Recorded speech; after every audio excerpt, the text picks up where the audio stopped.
NBC Sports, home of Super Bowl 56, welcomes you to the following presentation of the National Football League.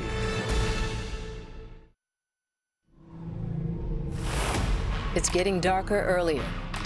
Back home for me in Baltimore, it's getting pretty cold. And wherever you're from, and wherever you are, I think we all know, this time of year means something else in the NFL too. Time to stop messing around. Look, if you're gonna do something, this is the time to do it. Touchdown, Ravens! These are the games that matter more. The nights you prove to everyone in the league, you're gonna be a problem. And here in the AFC North, nothing ever comes easy, which is just the way we like it. So welcome to the perfect time of year to watch them ball out.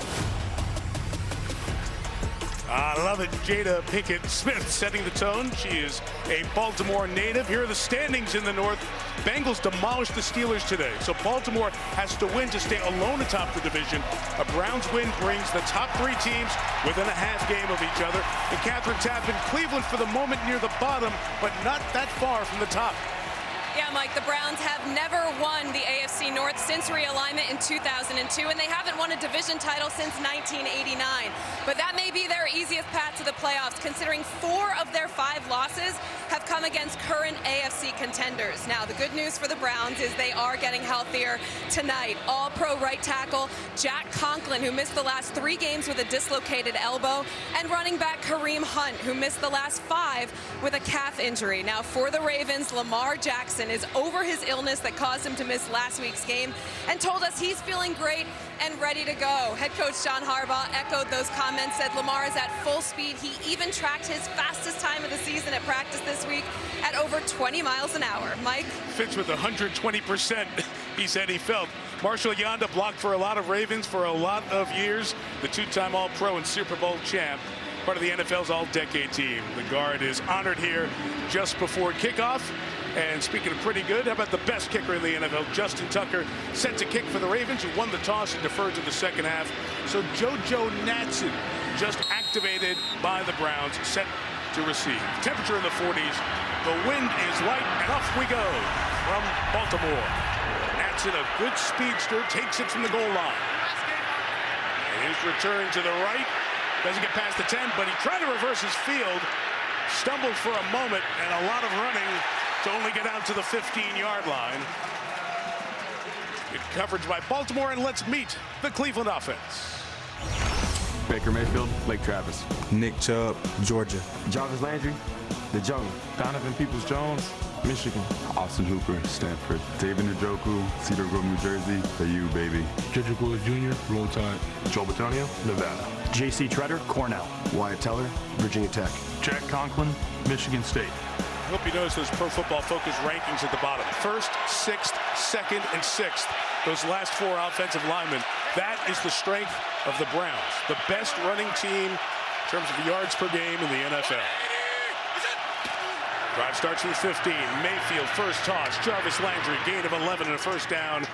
Markham just the 26, maybe the 27, with a Patrick Queen tackle. So nice to get Jarvis Landry going right off the bat, but probably more important to get Baker Mayfield going right off the bat. He's had some of those physical ailments that we talked about. We'll talk about his throwing style and all the different things and how it might be hampering him, but to come out and get that first completion has to feel good.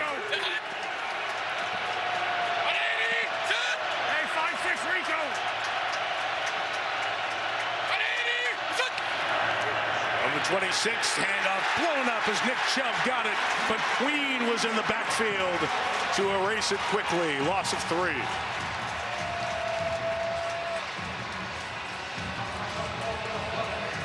This is called a run blitz. This is when you are looking for them to make a big play in the run game and you're going to attack it. And now the passing game, just a 4-man rush.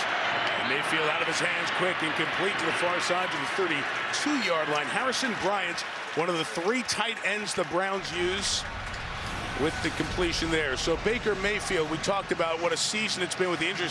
What a week He says now he feels the best he's felt in 10 weeks, but he was frustrated after the win over Detroit on Sunday. Walked right off the field, didn't shake hands, didn't talk after the game, commented about the fans booing him, his wife with an Instagram post defending him.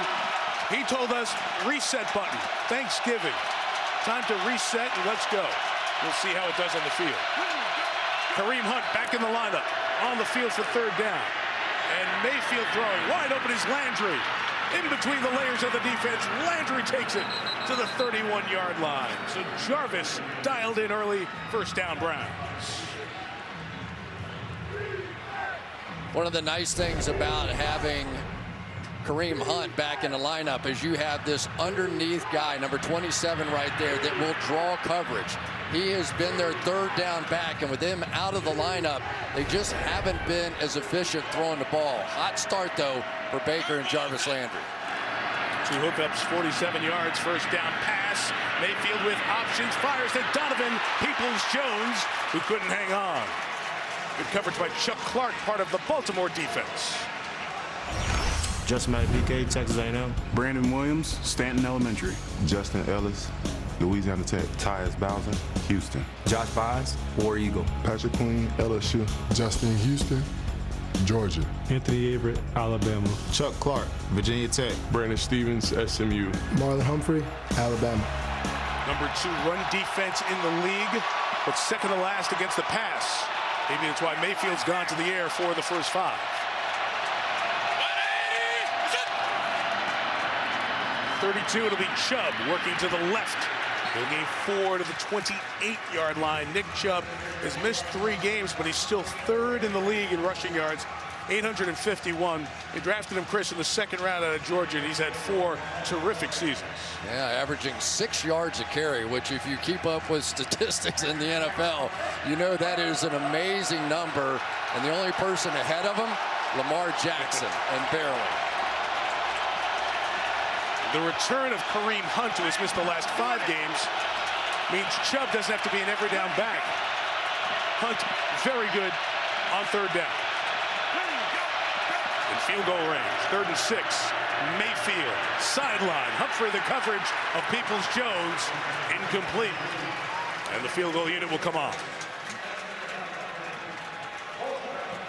There's no doubt the ace on the defense is Marlon Humphrey on the outside, and his man-to-man coverage skills. He was so amazing getting turnovers a season ago. Not quite that this year. Had one really rough game on the season against Jamar Chase in Cincinnati, but other than that, been nearly perfect. Jason McLaughlin's had a good year. Didn't attempt a field goal week 10. Missed a 46-yarder last week against the Lions. This is from 46. Whoa, missed that one. Good drive for Cleveland. Stopped on third down. McLaughlin misses wide to the left. And Lamar Jackson and the Ravens on the field when we come back to Baltimore.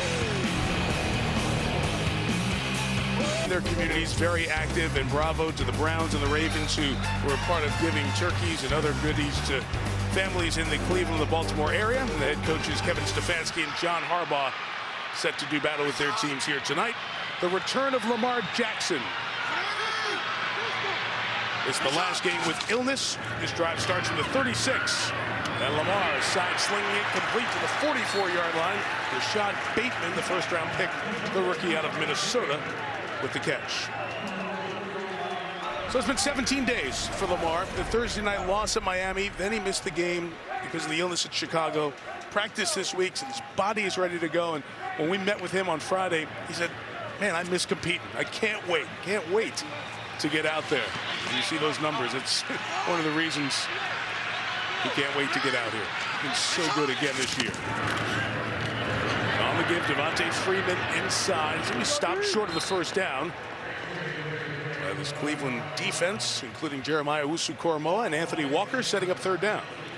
It's kind of interesting to see Devontae Freeman out there, isn't it? You know, you get a guy who is a definite name in this league, but it was training camp when they lost their 2-star running backs, and J.K. Dobbins and Gus Edwards, and it has been a little bit of a grab bag, but right now Devontae Freeman is that lead dog in the backfield.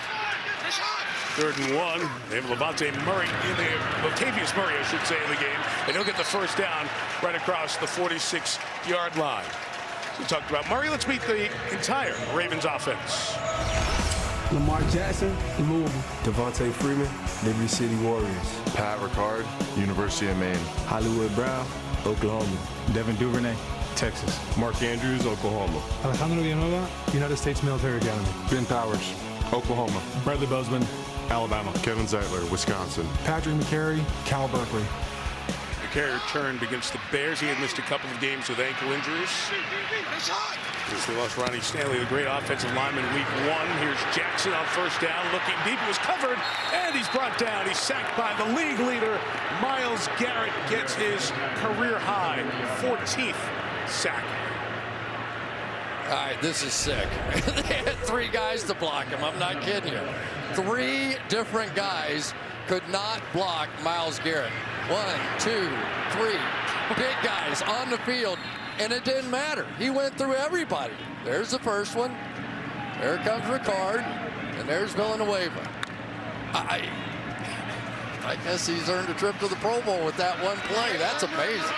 Absolutely. He's also earned a tie for the Browns' single-season record for most sacks by an individual. Jackson, after the loss of 6, taken off and taking a hit from John Johnson. Usu Koromo is there waiting for him as well, and the tackle will keep it a gain of 4. We have an injury for the Ravens. It is their center, Bradley Bozeman, out of Alabama, twice a national champ with the Crimson Tide. And the athletic training staff is out to look at him. So as they do that, let's look at who's playing defense for the Browns tonight. Jadeveon Clowney, South Carolina. Malik Jackson, Birmingham High School. Malik McDowell, Detroit Loyola. I'm Myles Garrett, Texas A&M. Sione Takitaki, BYU. Anthony Walker Jr., Northwestern. Jeremiah Owusu-Koramoah, Notre Dame. Denzel Ward, The Ohio State. Ronnie Harrison, Alabama. John Johnson III, Prince George's County. Greg Newsome II, Northwestern. Newsome, rookie. They've invested a lot of draft picks in their defensive backfield. You see the hand motion by Bozeman. Let's look at exactly what happened to the Baltimore center. Usu Koromoa whipped around and got him. We'll step out for a moment. Back in Baltimore, Bozeman comes out. Tristan Colon, second-year man out of Missouri, played mostly center when he was in college with the Tigers. Steps in. It's 3rd and 12. Hey, lace the 22. It's hot. Hey, it's hot. Browns end up bringing 6, and Jackson throws underneath. It's complete, but Devin Duvernay is going to be tackled well short of the first down. And Greg Newsome, that first-round pick out of Northwestern, gets the Ravens off the field.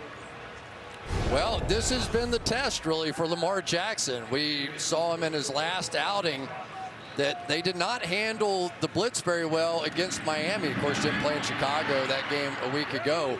But more and more and more teams are finding success blitzing against this Ravens offense. The best in the business for a long time. Sam Cook kicking, trying to pin them inside the 5, and he couldn't do it. It was all the way through and a touchback. So it'll be a 33-yard net punt. And the Browns will take over. Nick Chubb coming to the backfield for Cleveland. Yeah, Nick Chubb's one of those interesting guys. We were watching him a little bit this week, and you see him, he just stands straight up. He looks like he's taking a test for how tall he is or something. But the reason he does it is he can now see over top of his own offensive line and see where the safeties and the linebackers are, and he doesn't care. He does not starting a 100-meter dash. He's just sitting there checking them out. It's not like he's short for a running back. He's 5'11". It's around the size of many of the backs in the league. Yeah, towering for some. It's just his deal. Yeah, there he is. Please rise to honor Nick Chubb. Mayfield play pass, almost hit, got out of the pocket, and lived to not lose any yardage. In fact, they gained a yard. As Baker was on the run, you can just see him awkwardly walking back. All those injuries he has: foot, knee, heel, whole bunch of stuff.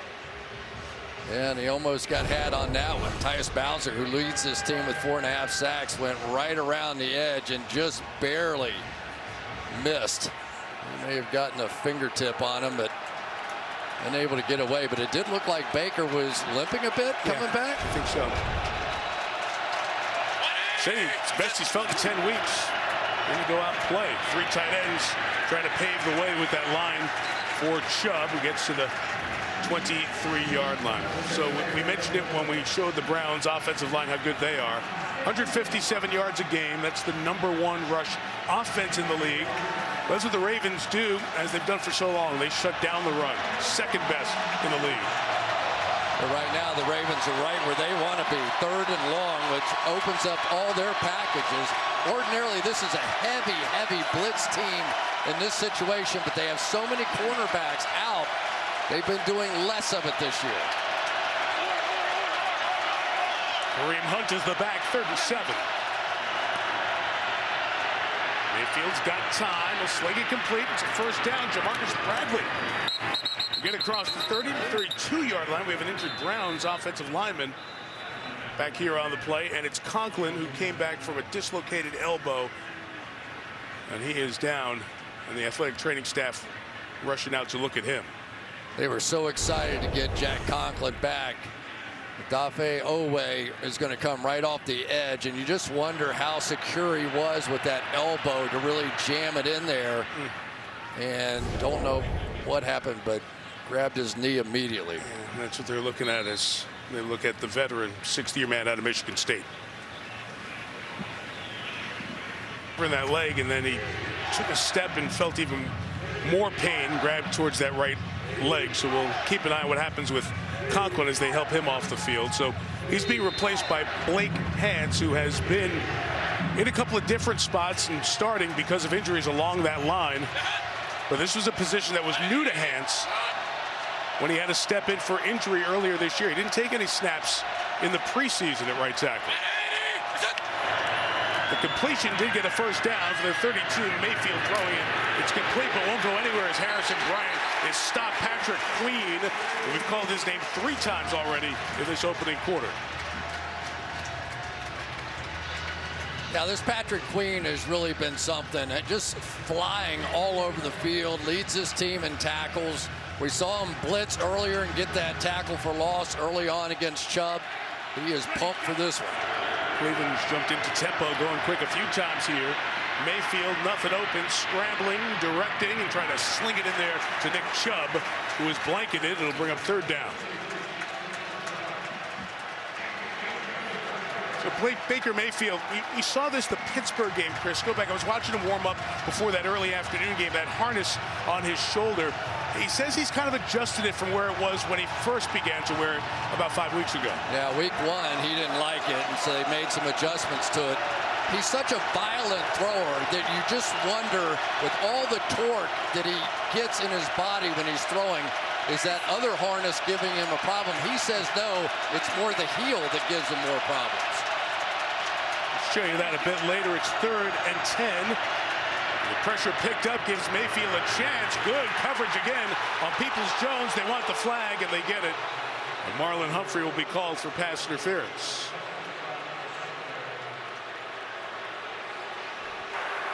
Pass interference. Defense, number 44. Spotted the foul. Automatic. First down. Let's take a look. It's the 2nd time on a big down they've gone after Marlon Humphrey. Didn't get it the first time.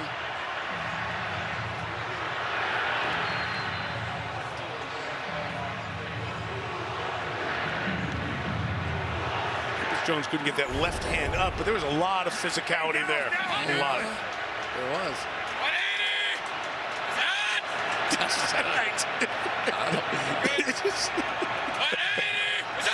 From the 47, drive keeps going. The flag down. Here's Chubb to the right. He's good after contact. He'll take it for about 5 to the Ravens side, the 48-yard line. And we'll hear from Jerome Boger one more time.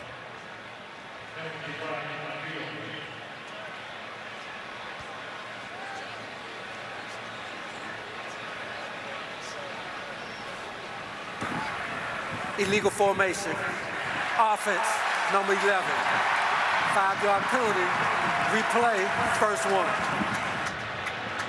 So that's Peoples-Jones, the wide receiver.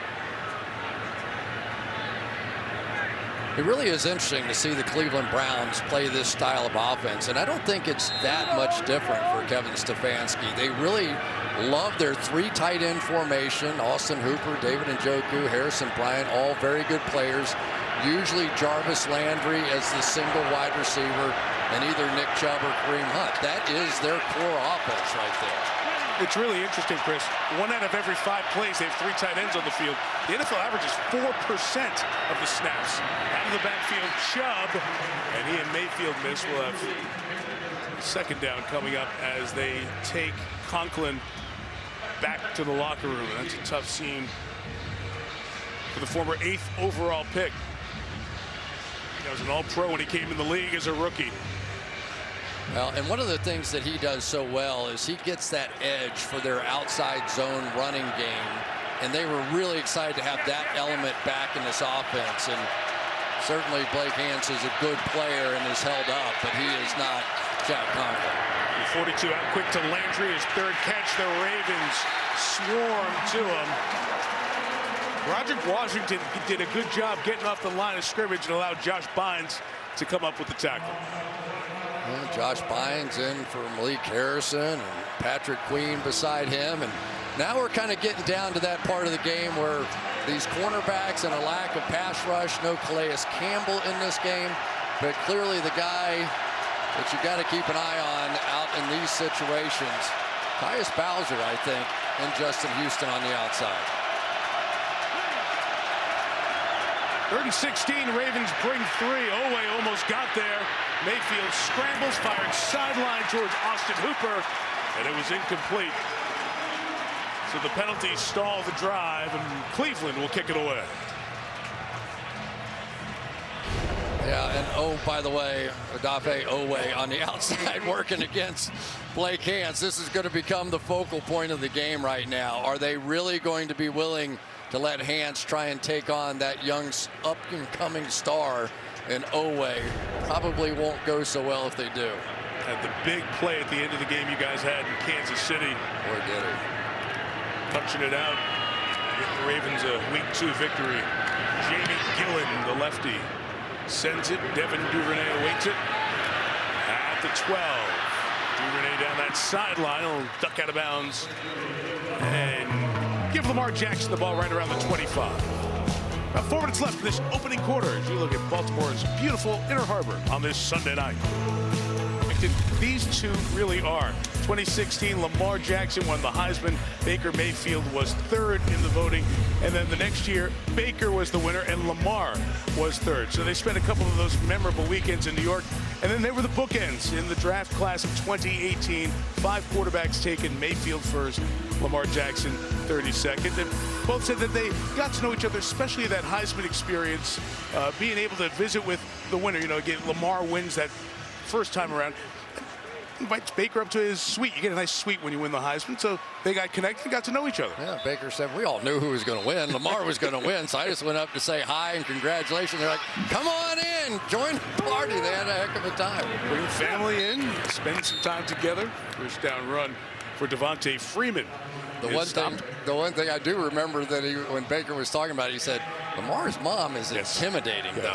Now, can you imagine a quarterback that has seen everything that college football could throw, and what he's most afraid of is Lamar Jackson's mom going in the room? Because they said, come on down to Florida and train with us. And Baker said, well, what's it about? No, I want no part of that training. Right. So it's pretty tough.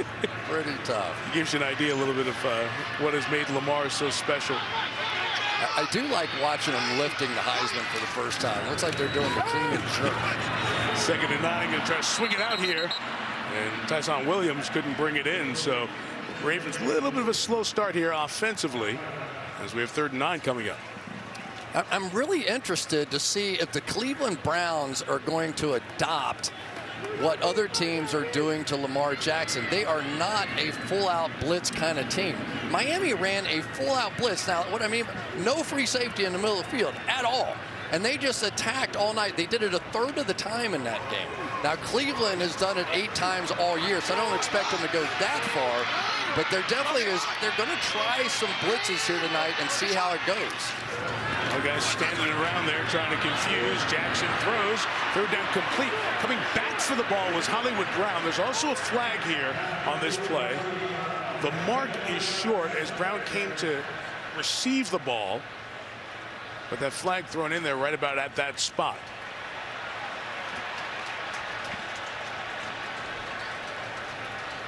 It's interesting as Hollywood came back to the ball. You know, he was close to that first down line, but then gave up ground. There is no foul on the play. Fourth down. And when he comes back and gets possession, he's a yard and a half shy of the first down. Yeah, he's going to make a nice move. He gets down close to the line to gain here, but as he comes back for the ball, sort of gives it up and is going to try and make a run. But it was interesting, Cleveland did show a cover zero blitz like what Miami did to him, but came out of it, so more of a disguised fake. Ravens go forward, and it's interesting as the Browns ran 2 return men back, so there were fewer Browns up there, and they are able to get the first down with the personal protector, Anthony Levine. Now there's conversation here. Cleveland's wondering if they had enough time to get their guys on the field. Jerome Boger in conversation. Let's listen. There is no play on the field. The ball was snapped before the ball was made ready for play. We're going to replay fourth down. So forget the fake, and the Ravens are very upset with that. Couple of things. You have subs. You got to get the ball. There's also the change of a ball from a regular ball to the kicking ball as well before the official blows it ready for play. So here comes Levine right in, and so everything what you're going to see right here is going to be fine, right? It's just going to be power football. From the wider angle, you could see the 2 kick returners were nowhere close to being back on the field in time and having an opportunity to substitute. So it was never blown into play, if you will, and that's the reason they're taking that play off the board. And the old special teams guy, John Harbaugh, did not like it. Well, once again, the same deal is going on, and they are giving the Browns the opportunity to substitute because the Ravens, in this situation, came out with Lamar Jackson for 4th and 2 to try to go for it. And Cleveland will take a timeout, and a flag is thrown. This is just bizarre. Timeout taken by Stefanski. I don't know if the Browns had too many people on the field. They do.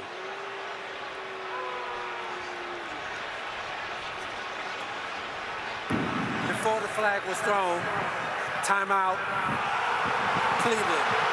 First of the half. Well, they still have 12 guys out there on the field, and Stefanski's trying to get information on this from the official. So why don't we do the same? Let's bring in our official. Terry McCauley, can you unpack what we just saw the last 2 snaps?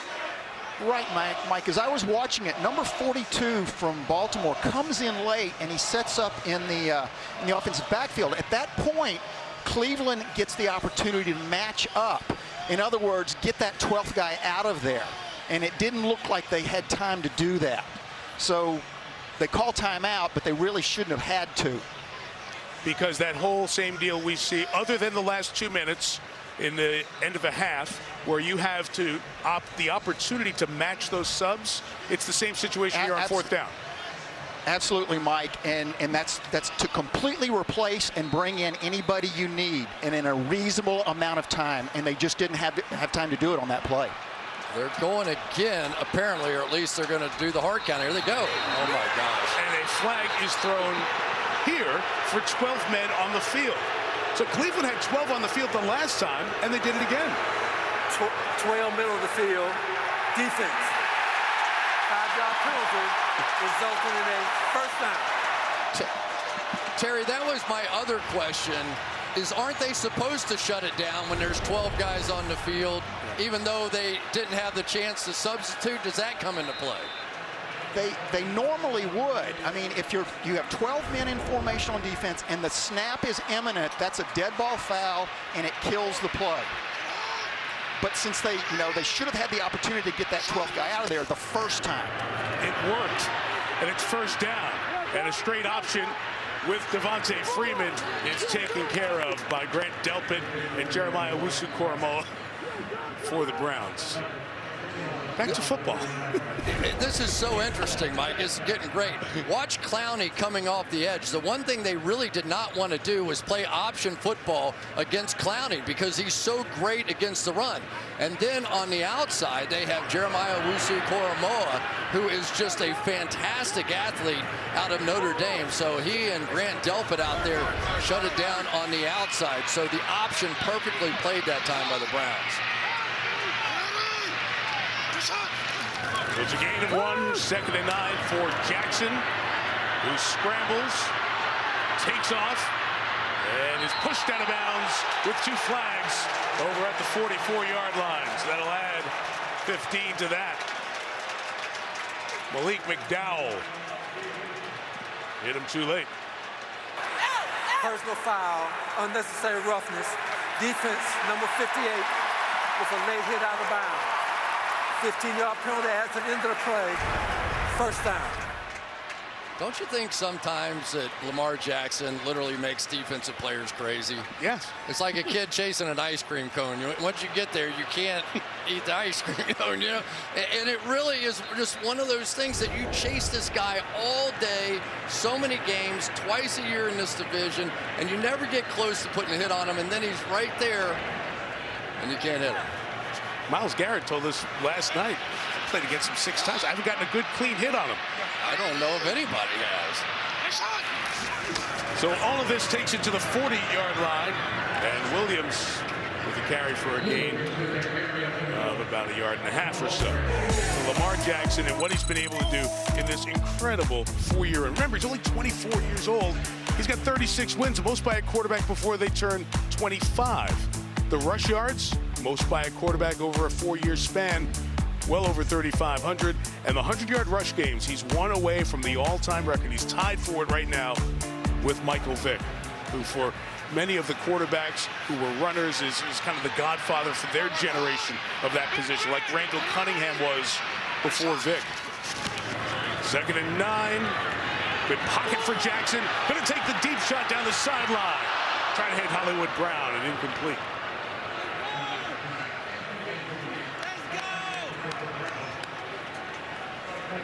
It's a matchup that the Ravens did like. They felt like if they could get their speedster on the outside, Hollywood Brown against Greg Newsome.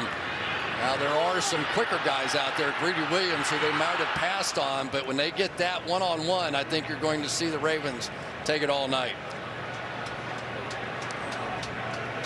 Just a bit too long. You see 77 coming up to the football. Bradley Bozeman, the center who was hurt on that first drive, back in on this drive for the Ravens.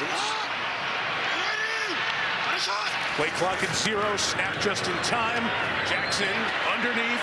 The rookie Bateman can't get there, and Newsome, the fellow rookie for that same draft class, comes up with a stop. They were taking him back-to-back picks, 26th and 27th. Yeah, and I like what the Browns are doing here. They're going to run some stunts, but this is a 5-man rush, so that means man-to-man coverage on the back end. But what they're not going to allow Lamar Jackson to do is step up in one of those gaps and take off and run. So the 5-man pressure is much to get pressure, but also to make sure he doesn't escape. The only stadium in the league when it's a 50-plus yard field goal, the fans start murmuring with enthusiasm. Justin Tucker for his 46th 50-plus yard field goal of his career. Of course, it's good. From 52, Justin Tucker does it yet again. He's 4 of 4 from over 50, including the all-time longest field goal in NFL history, the 66-yarder to beat the Lions. It's so great when that hold is just perfect, right? You don't even have to spin the laces, and you were saying there was a murmur. I thought they might just be yawning.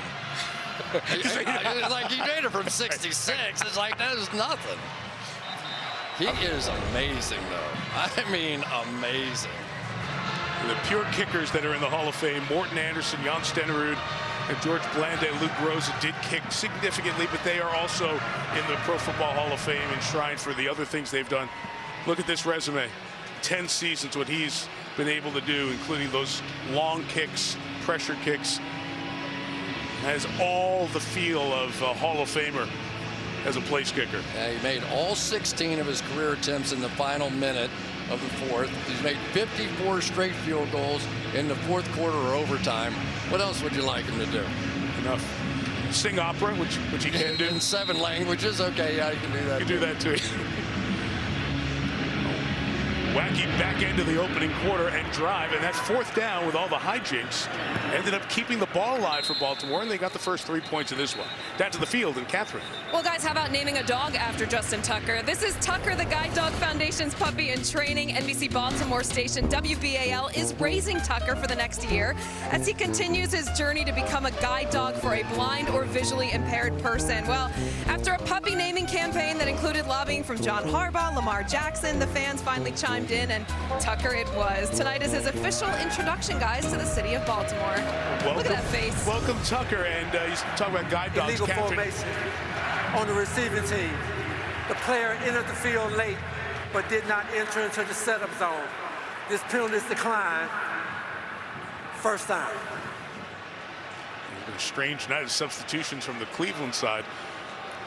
You can't interrupt a good puppy story. Exactly. And it was going to be a good story about our teammate, too. Catherine's done a lot of great work with the Guide Dog Foundation here over the years, so congratulations to you. And I hope the dog is being taught that when you throw the dog a little ball, you kick it back. If it's Tucker, very good. I want that paw to kick it back, right? Very good. Final 24 of this opening quarter. Kareem Hunt will start this drive behind Mayfield. Hunt running through the left and running hard, gains 7 yards as they have him back. Missed his energy and his presence last 5 games with the calf injury. He's back. Jack Conklin will not be back. The right tackle has officially been ruled out for the game with a knee injury. Yeah, maybe that's why they're running off to the left, and with good reason. There's Lamar Jackson, and we haven't really seen this offense get it going yet, but we will. 3-0 after one, and now a special look at Halo Infinite. Tonight's aerial coverage from Baltimore brought to you by Geico. Charm City, Baltimore, Maryland. Beautiful today, clear and 52. A lot of folks walking around, starting their holiday shopping. Back here inside M&T Bank Stadium, Mike Tirico, Chris Collinsworth, Catherine Tappan. 3-0 Baltimore, despite the Ravens only with 32 yards of offense in that first quarter. 2nd and 3 from Mayfield. It's Kareem Hunt again. He'll be just shy of that first down, right around the 35-yard line. Chris, when we asked the Browns last night about getting Kareem Hunt back, they all talked about his energy in addition to his play on the field. Yeah, no question that just having him back in practice was a bit of an uplift. He has one of those kinds of personalities. But I think the bigger thing for me is what he does for them on 3rd downs in the passing game. He's a power runner, or in fact, if you need him, he is an excellent receiver. 3rd and 1, he has it. Slam it inside and get the first down. Patrick Queen in there with Christian Welch on the tackle. All right, let's take a look at the Walmart Plus 4K Sky Cam. Love it when we do this. We go inside the game a little bit. This time with Patrick Queen. We talked about him going sideline to sideline, how fast he is. He leads his team in tackles for loss. There's another one right there. But the ability to see a screen or something wide and get there before the tight end or the running back can, it's why he is one of those up-and-coming players in the league, Patrick Queen. Hey, we got to go there. Hey, we got to gang push this. 1st and 10. And Hunt's run to the right is stopped by that defensive front, missing Calais Campbell. Chris mentioned it earlier, the concussion, did not practice all this week. They were going to give him another test as we got to the back end of the weekend, but not in the lineup, so Justin Matabike in there, helping shut it down. Yeah, Matabike is just right out here, going to end up making a really good play. Good to have Brandon Williams back in there again as well, and they need him without Calais Campbell. But you saw the 5-man line that time out of the Ravens. They are on, at least on 1st down, going to say, you are not running the football on us. So 2nd and 11 from Mayfield. Everything covered. He escapes and throws it just over Landry's head. Baltimore doing a good job downfield as they brought Mayfield down with pressure from Tyus Bowser. They love Tyus Bowser on this team. They really do. If you need somebody to rush the quarterback, you got him. If you need somebody to be a spy, you got him. He drops more than any other edge player in all of football, so he's willing to do all the dirty work. That's why Wink Martindale says that guy belongs in the Pro Bowl. Most superstars around the league aren't willing to do all that dirty work. There's Don Wink Martindale, 58-year-old, fourth-year defensive coordinator for the Ravens. 3rd and 11. He's got 5 coming after Mayfield, who is chased again and fires incomplete. We're going to kick it away. Let's kick it down to Catherine.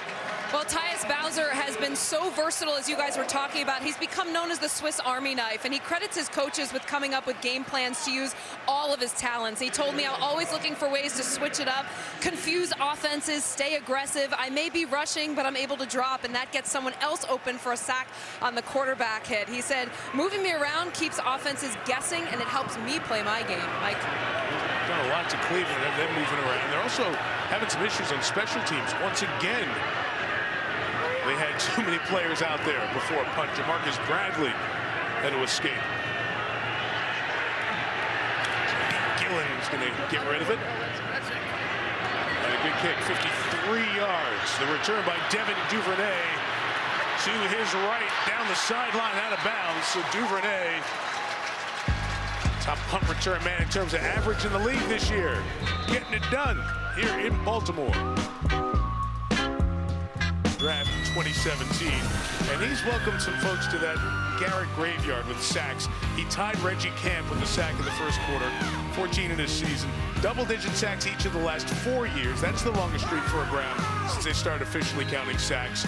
And the number's now 56 and a half, 4th in the NFL since he came in with that #1 pick out of Texas A&M 5 years ago.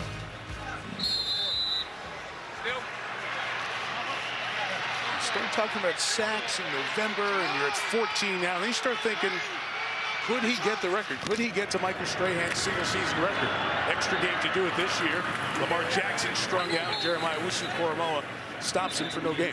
You know, it's interesting. We were asking him about all the different ways that Cleveland tries to set him up to get those one-on-one opportunities to rush the quarterback. And I said, when you actually get it, what does it feel like? And he goes, it really feels like I'm Iverson or Kobe or somebody. Like, I know there's no way that guy can stop me from going inside or outside or whichever way I choose to go, but it's getting the one-on-ones that's really hard. But he really likes this group of teammates that have been willing to give him some of those opportunities. Fascinating what he's talking about with that. Hollywood Brown, the catch, sneaks under the tackle, marked with the 41.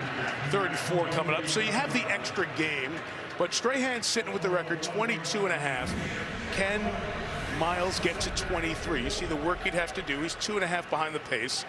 So we asked him about it. Are you thinking about it? And he said, yeah, you know, those 9 sacks last 5+ games. Who isn't interested in that? If I get 23, maybe they'll send me to space, like Strahan. He found out this week he's going up into space. I think Lamar would be willing to send him right now. And pay for it, too. And it's a pretty penny. 3rd and 4, and Lamar will fake it and keep it and stretch it, and he is brought down. Short look like. Job in pursuing, and it'll bring up 4th down. Takk McKinley, who you mentioned, one of the players they're using to try to mute the great skill set of Lamar tonight. It's an ungodly play by Takk McKinley. This thing looked like it was going to go for about 20 yards. He comes flying off the edge and gets him. Takk McKinley. 4th and short, here they go again. Lamar trying to power run it, and I think he might have broken the plane of where that 1st down mark is, just with that little lunge, almost like he was at the goal line. The mark, he had to get to the 45. This drive started right on the 35-yard line.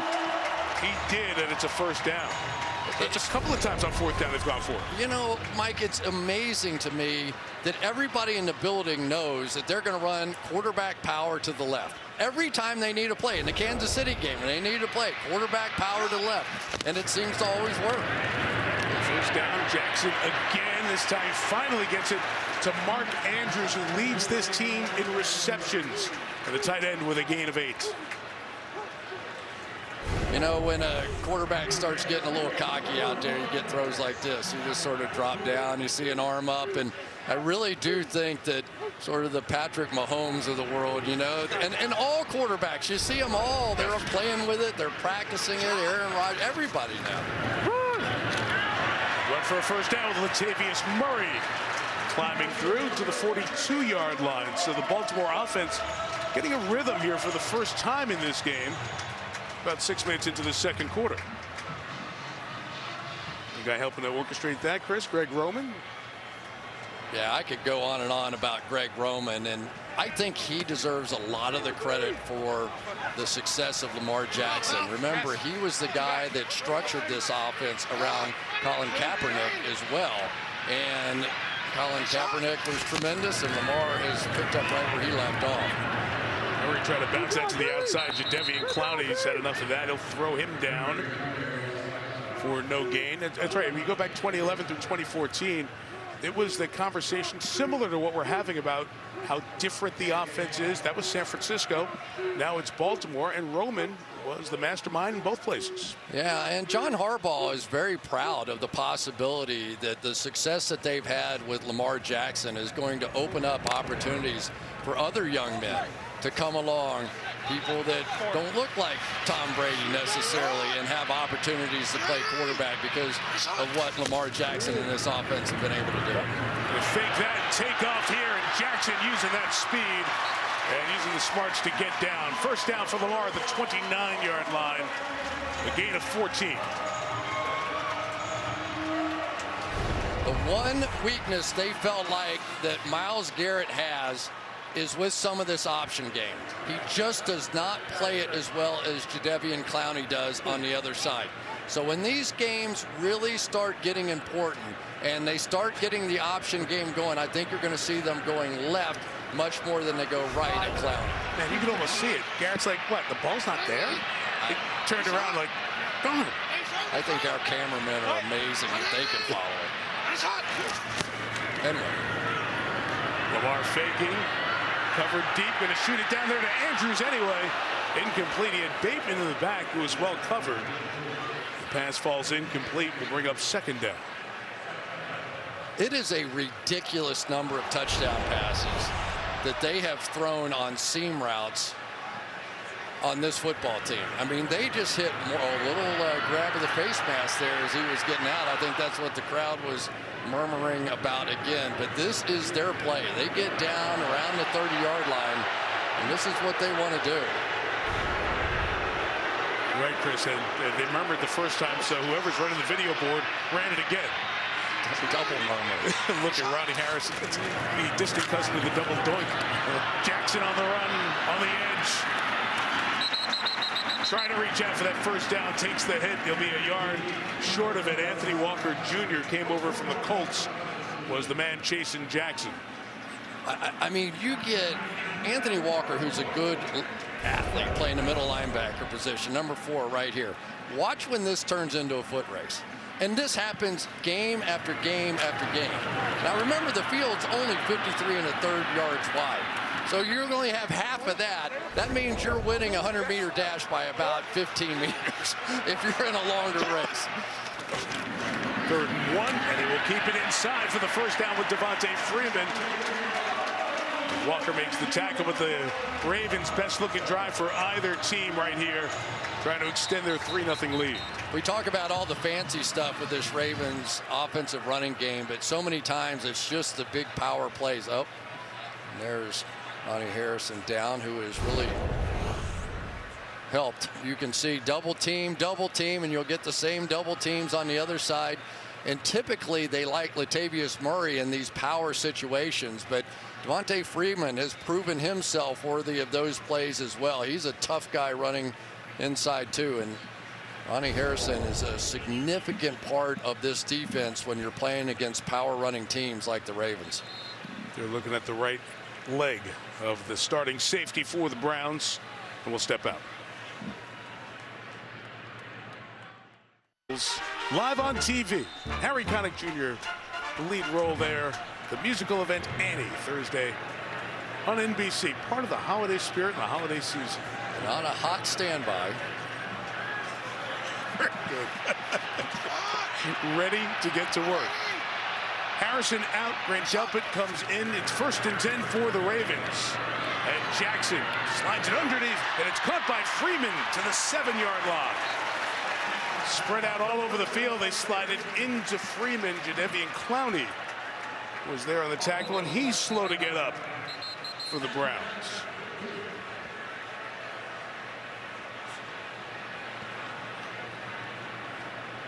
#1 pick in the 2014 draft being looked at. Let's take a look at this throw. Watch Garrett come right down.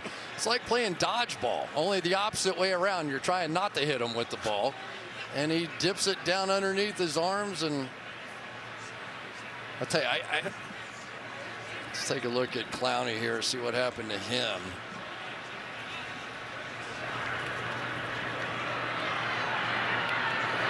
He's in on the tackle. I think it's the shoe of the runner, Freeman. They got him in a bad spot.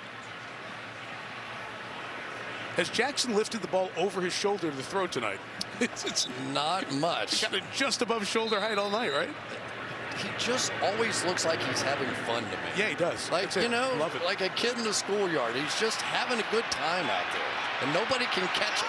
Safety Ronnie Harrison Jr. back in the game. The run for Freeman to the right is a first down for the Ravens at the 3. So this drive that started at the 35 continues on with 1st and goal for Baltimore. I mean, when we talk about power football, that's what the Ravens are really all about, and a big part of that is Patrick Ricard, who is their 300-pound fullback. When you have Ben Powers and Patrick Ricard going in front of a smallish running back, it can be hard to find sometimes. Drive's taken about half the quarter. Play 14's 1st and goal. Ricard's moving, trying to pave the way for Freeman, who twists and turns at the goal line. Let's see where they mark him. They come in, he's just short. The center, Bozeman, trying to help him across the plane. For Baker Mayfield, this one's not going the way that he had hoped so far. And this one, there's Joe Woods, who's trying to come up with some answers, but join the club, Joe. Everybody's trying to come up with answers for this offense. Ravens load up on tight ends, bring in the bigger back, 6'3" Latavius Murray. Half a yard away. And it is Murray who is met and stopped. Myles Garrett, Malik Jackson slammed the door and set up 3rd down.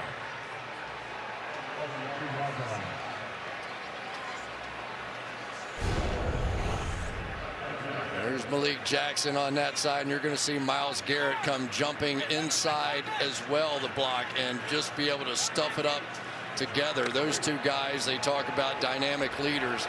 Malik Jackson sort of head of that class. They do so much with the talented Jackson here. 3rd and goal from the 2. Lamar's going to keep it, flip it to Ricard. It got deflected. Garrett, sack earlier. Run stop a play ago, deflection there. And Harbaugh's been pushing it on 4th down, and I think he's going to go for it here. Yeah, dodgeball this time. It was Myles Garrett that came up with the win. And the fact that he can jump and make that play for a guy who's a pass rusher, don't be surprised. We've all seen the footage of that guy in the weight room. No kidding. 6'4", 270. Lamar Jackson, like earlier in this year, we're going for it, coach. I got it. Harbaugh agrees. They'll go, but false start, Kevin Zeitler. And the field goal unit comes on. Offense, number 70. 5-yard penalty, still 4th down. Big stretch in this game, those 2 stops and then the false start. Yeah, when you see Kevin Zeitler fall forward like that, it probably was not going to be a drop back pass. They had everything going forward on that one. Kevin Zeitler's been some fine, though, for somebody that was cut earlier in the season. He hasn't given up a hit on the quarterback or a sack. 25 yards, Tucker. About as automatic as you could imagine. He is now 80 of 80 with field goals inside of 30 yards in his career. Now, if I was really gutsy, I would have said that before he kicked. But I kind of played it safe down the middle. Look at the height of Garrett to prevent a touchdown pass. Mixed message at all that you walk straight off without celebrating on the field after the game? I mean, to our guys, no. To you guys, Maybe. It depends on how you want to take it. You're going to write your stories regardless. I mean, my guys know that all I care about is winning, but I'm going to be frustrated if I do stuff to make it harder on us. And I did yesterday. It was a 13-10 win over the winless Lions. Baker Mayfield, no, go check out the other quarterback. No, glad he just took off. You saw he was disgusted. That's part of who he is, a very determined player. And his coach, Kevin Stefanski, said, we've seen a very determined person in practice this week. After that touchback, we're also seeing a guy dealing with a lot physically as well. No question about it. And you can already see it in this game as he's running around the field. There he's going to land on his shoulder, and then he comes back. You can see him grabbing that and now limping off the field here. That heel is really bothering him. And then you got, you know, it's just they're trying to do anything they can to keep him out on the field. But mobility is such a huge part of his game, and when that's limited, I think it limits how he throws the ball too. It's such a unique kind of throwing motion. Had a good first drive, but nothing since. This is the fourth drive of the night for the Browns, and Mayfield lays it up, and it's going to be caught downfield. Big catch for one of his good tight ends, Harrison Bryant, who goes down hard, but gets a first down to the Ravens' 34-yard line. 41 on the gain as Bryant limps off. Yeah, and this is strictly a product. Why are they keep doing this? They're doing it because the Ravens are determined on first down. They're going to shut down that running game. And so just like they did against the Lions, they're like, okay, you're going to do that. You know, we want to run the football, but we're not going to pass up the gimmies here either. Bryant, best tight end in college football, the Mackey Award winner when he came out 2 years ago. You saw him go awkwardly down. His leg got pinned. He tried to come off the field, but about halfway across, he realized he couldn't make it. And they're out looking at his right leg. Well, and that changes the offense, too, because now without that three tight end look, there's not a fourth tight end out here. So it'll be interesting to see what they go to if he cannot play, but that looks like a decent sign. Isn't it amazing what these guys go through just to get on the field? You said it about Mayfield, Chris, and J.C. Treader, his center, said it to us last night. You don't know what he goes through, but as players, we know what he's going through, and not just physical, but the mental toll that physical pain and rehab all week makes you go through. Jarvis Landry comes in to take a wildcat snap. He ran a touchdown last week. Mayfield's ready for the backwards pass. Landry, look out, got hit as he was going to throw. That should be a fumble, and the Ravens have recovered. Odafe Owe was there. He was pursuing. He's got great speed. And he knocked it out. And Patrick Queen recovers. Turnover by Cleveland. You do not want to try and outrun Odafe Owe. Here you got Landry. Here's a wide receiver who can't outrun Owe. And play after play, game after game, we continue to see this young man make phenomenal plays with his tremendous speed down the field. Ran like a 4.4 coming out of college.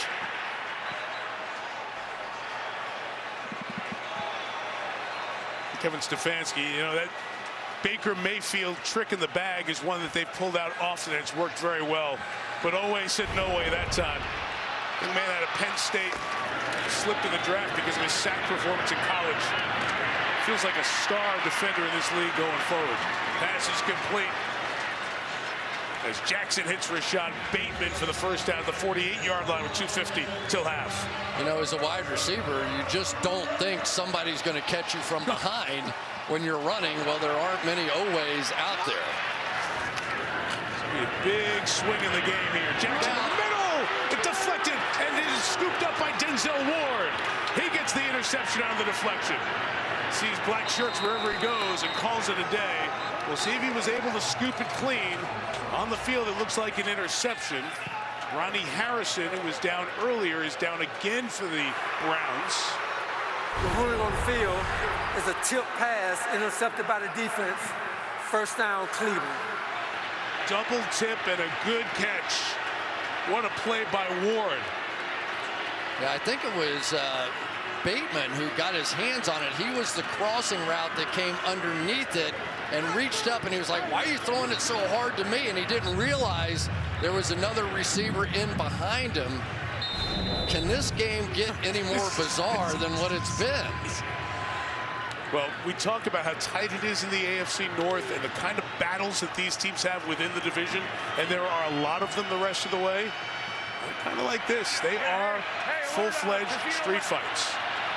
Baker back on the field, the 47-yard line. 2.5 to the half. Landry with a block from Peoples-Jones. Gets inside Ravens territory, first down at the Baltimore 42. Are you surprised at all they got the ball right back to Jarvis Landry after that? That's an angry guy. Now, he will give you a Christian phrase or two as you make contact with him. And he's a great guy, but he is an angry guy when he plays football. 5 for the pattern, Chubb with that catch. Crispin, they've got tempo and getting it out quick.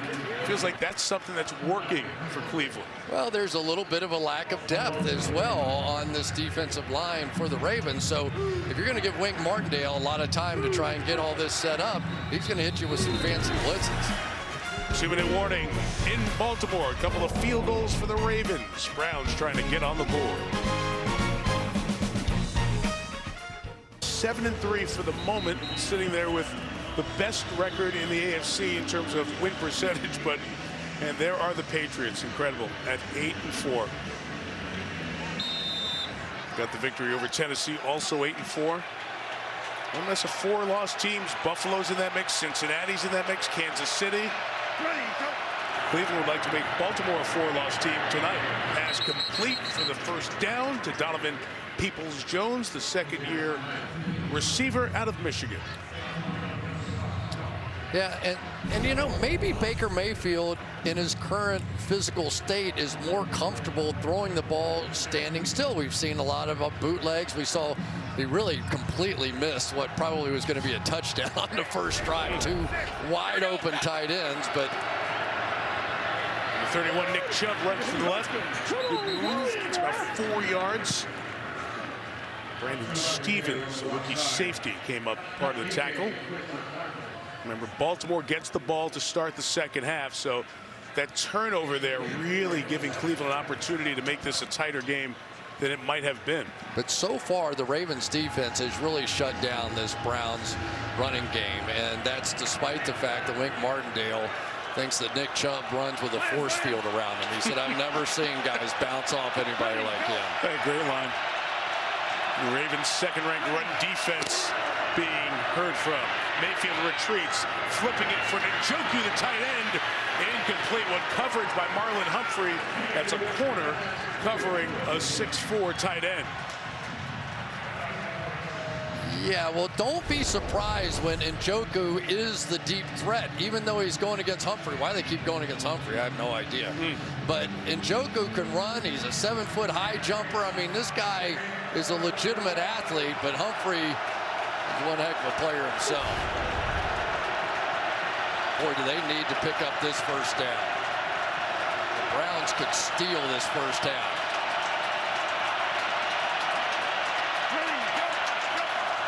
On 3rd and 7, they rush 3.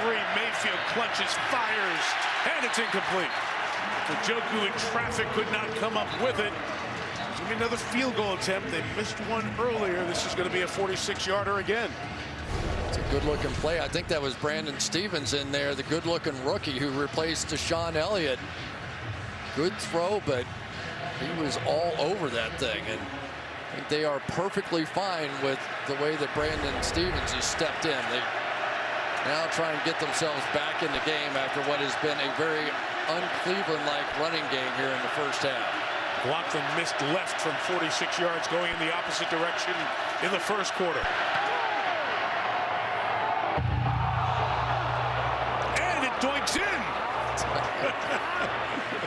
I think it's me. It is you. Talk about a force field. You show up, there's a force field around the uprights. But this one bangs in for the Browns. Gets them on the board.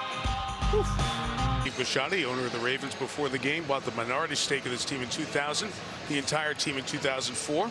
On the right, Jimmy Haslam, since 2012, he and his wife Dee, ownership of the Cleveland Browns. And really has put a good group together here in Cleveland as they try to challenge teams that have success in this division for the last 15 years. The Ravens and the Steelers and The Bengals have had their Andy Dalton stretch where they were making the playoffs on and off, and now another stretch here as they look good today. This is a difficult division to try to find your way towards the top. Browns are doing that. Made the playoffs last year, 6-5 this year. 3-point game with 1:02 till halftime and a full complement of timeouts for Baltimore. Touchback, take it back to 25-yard line. So you talk about this rivalry, of course, intertwined with the history of the move of the Browns to Baltimore and the history staying with the new Cleveland franchise. But since that franchise has been constituted, look at the numbers: 33-11. The Harbaugh era, 22-4 against the Browns, one of the best by any coach who's coached 20 games against another team. And since '99, season sweeps have been the way for the Ravens most often, including last year. They did play that memorable Monday night game. There was still a season sweep for Baltimore last year. It's meeting one of back-to-back meetings for the Browns against the Ravens. Jackson's picked off in the middle of the field. And it's a great opportunity for Grant Delpit to come up with a pick. Back-to-back plays. Jackson's been intercepted. And the Browns have it in excellent field position. Pushing after the play. And the Browns are off to celebrate their turnover. Just did not see the lurker. This is a one lurk defense, and it is going to be the safety that sneaks down that'll pick off this crossing route. And that's one of those Lamar Jackson just never, ever saw. And it's Delpit in for Ronnie Harrison, who I mentioned got injured on the last interception and was injured earlier. Yeah, they were playing a lot of three safety looks back there, though, with John Johnson and Ronnie Harrison and Grant Delpit. Delpit was a high draft pick, second round out of LSU, tore his Achilles last year and really missed all of football, but they're excited about the way that he's playing in what they're calling his rookie year. Wow, what a chance here for the Browns before halftime. Mayfield for the 28. Couldn't hook up with Peoples-Jones, incomplete.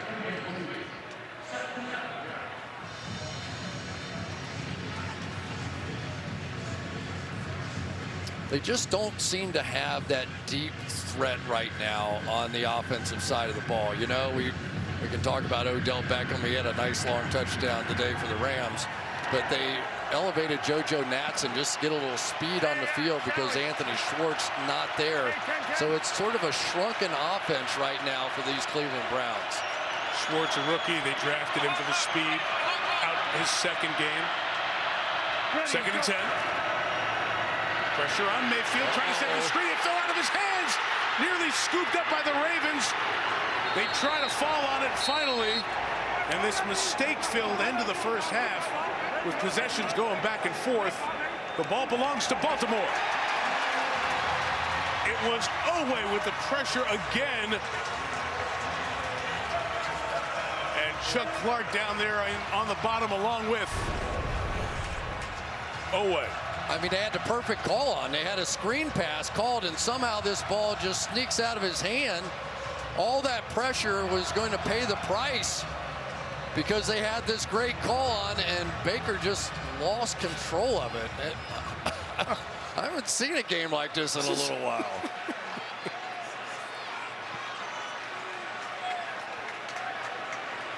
Had 3 turnovers here in the last minute and change. And Owe's been around the ball. He loves Sunday nights. Jackson back to work. And as he throws, sideline pass is caught. Good catch by the experienced veteran in this receiving corps, Sammy Watkins. Yeah, one of the dangers you try and cut Myles Garrett, as Alejandro Villanueva does here, is this guy's one of the great athletes playing the game of football right now. He goes, good, I'm good. I know I hit a quarterback, I'm sorry. My body weight's on the ground, it's not on him. Jackson to run, final 40 seconds. Game 3, Harrison back on the field. Baltimore's going to use that first of the 3 timeouts here with 36 to go. Well, and they know they're already in field goal range with Justin Tucker. I was just thinking the same thing. They're just playing for bonus points now.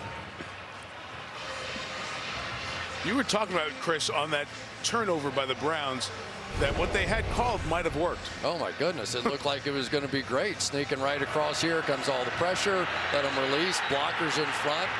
Looked like it was going to be a big play. And for whatever reason, he did the little double pump on the first look at it. Maybe he had somebody blocking his vision of the back, but the second time he tried to pull it back, it was gone. Both Mayfield and Jackson with second quarter turnovers here. Jarvis Landry had one for Baltimore, so 4 turnovers in the last 5 minutes or so from the 38. Jackson throws, sideline complete, stepping out of bounds is Hollywood Brown. Marked at the 30-yard line. Still need a couple more for that first down with 32 seconds till half. Yeah, and you go back to the final drive over here when they were unable to get that one first down because it would have bled the rest of the clock at least. And now you knew with 3 timeouts, you're giving Lamar just too many opportunities. 2nd and 2. They go quick. Browns bring 5. Flag down, perhaps for holding. Pass to the end zone is incomplete. It's going to take more than a minute to sort this one out. The coverage by the rookie Newsome on the back end has been challenged a couple of times.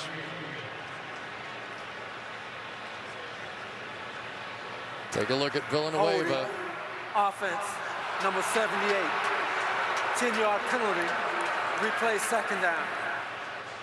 I tell you, when you are a tall tackle and you get somebody on the field like Myles Garrett, wasn't quite as extreme there, but he has the ability to go underneath these tall tackles. He can turn and angle and contort his body in such a way that they're blocking down on him, and that's when you get a lot of those holding calls. 2nd and 12 now. Jackson's throw is intercepted.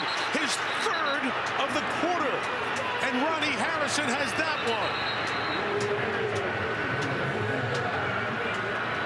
Interceptions have been a problem for Jackson. He has 8 this season, now 11 with the 3 here in the second quarter. Well, this is 100% Lamar Jackson's fault. I mean, this isn't even close. You're going to see Harrison right there, and the route's going to come here, and that ball should be thrown that way, not back into the middle of the field. You could see exactly what Andrews was thinking. Okay, the defender's in here. I'm going to slide back to the outside. Instead, he threw it inside, and that was just really bad. So let's make sure he caught it here, Chris. Reaching out, hands came off it as he went to the ground. I think so. A little bounce in there, wasn't there? It may require further inspection. Let's see.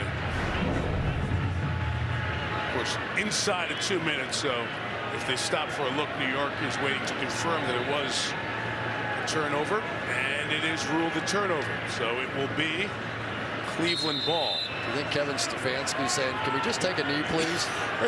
No, he was deep in the play card there. He was looking, trying to steal one. They're showing the replay on the board and reacting to what we saw. But New York has already looked at it, confirmed it. Mayfield, he's deflected. I told you. I told you. Man, I think the Ravens are really disappointed. They didn't take their turn of a turnover on that one. It's Matabike getting in here with his hand to knock it down. We had 3 interceptions in 6 plays, almost had 4 in a 7-play stretch.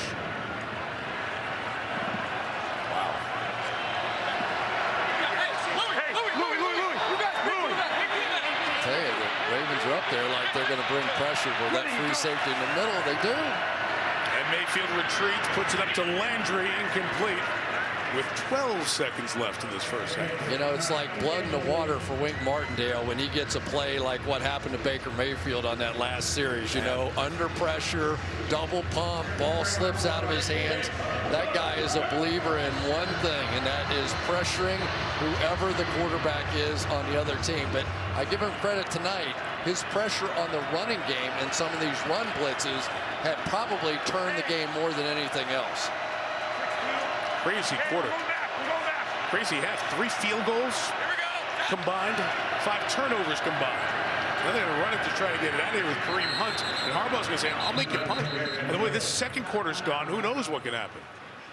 So timeout Baltimore with 9 seconds till half. It's getting cold here. Still golf season in plenty of places like the beautiful Bahamas and Golf's brightest stars will tee off. It's the Hero World Challenge. We'll have it on NBC Saturday, 2:30 Eastern Time. Colin Morikawa. Speaking of heroes, they wrapped up a sensational season with another win overseas. A little bit of golf for your December viewing pleasure. You know, this is an interesting time here because you can go after this punt and not really worry about roughing the punter or anything else. Just give it a shot. Who knows what could happen? Gillen gets rid of it. Puts it up. See if they let it bounce in the half. It takes the right turn out of bounds and leaves that one tick on the clock. Were you asking or suggesting? Both. That's where you got to look at this. Like, nobody needs to see this, but we will. It's like the intentional walk in baseball, you know, where it's no longer the 4 pitches. It's just go down to first base. 1 second left. Go. Let's move along.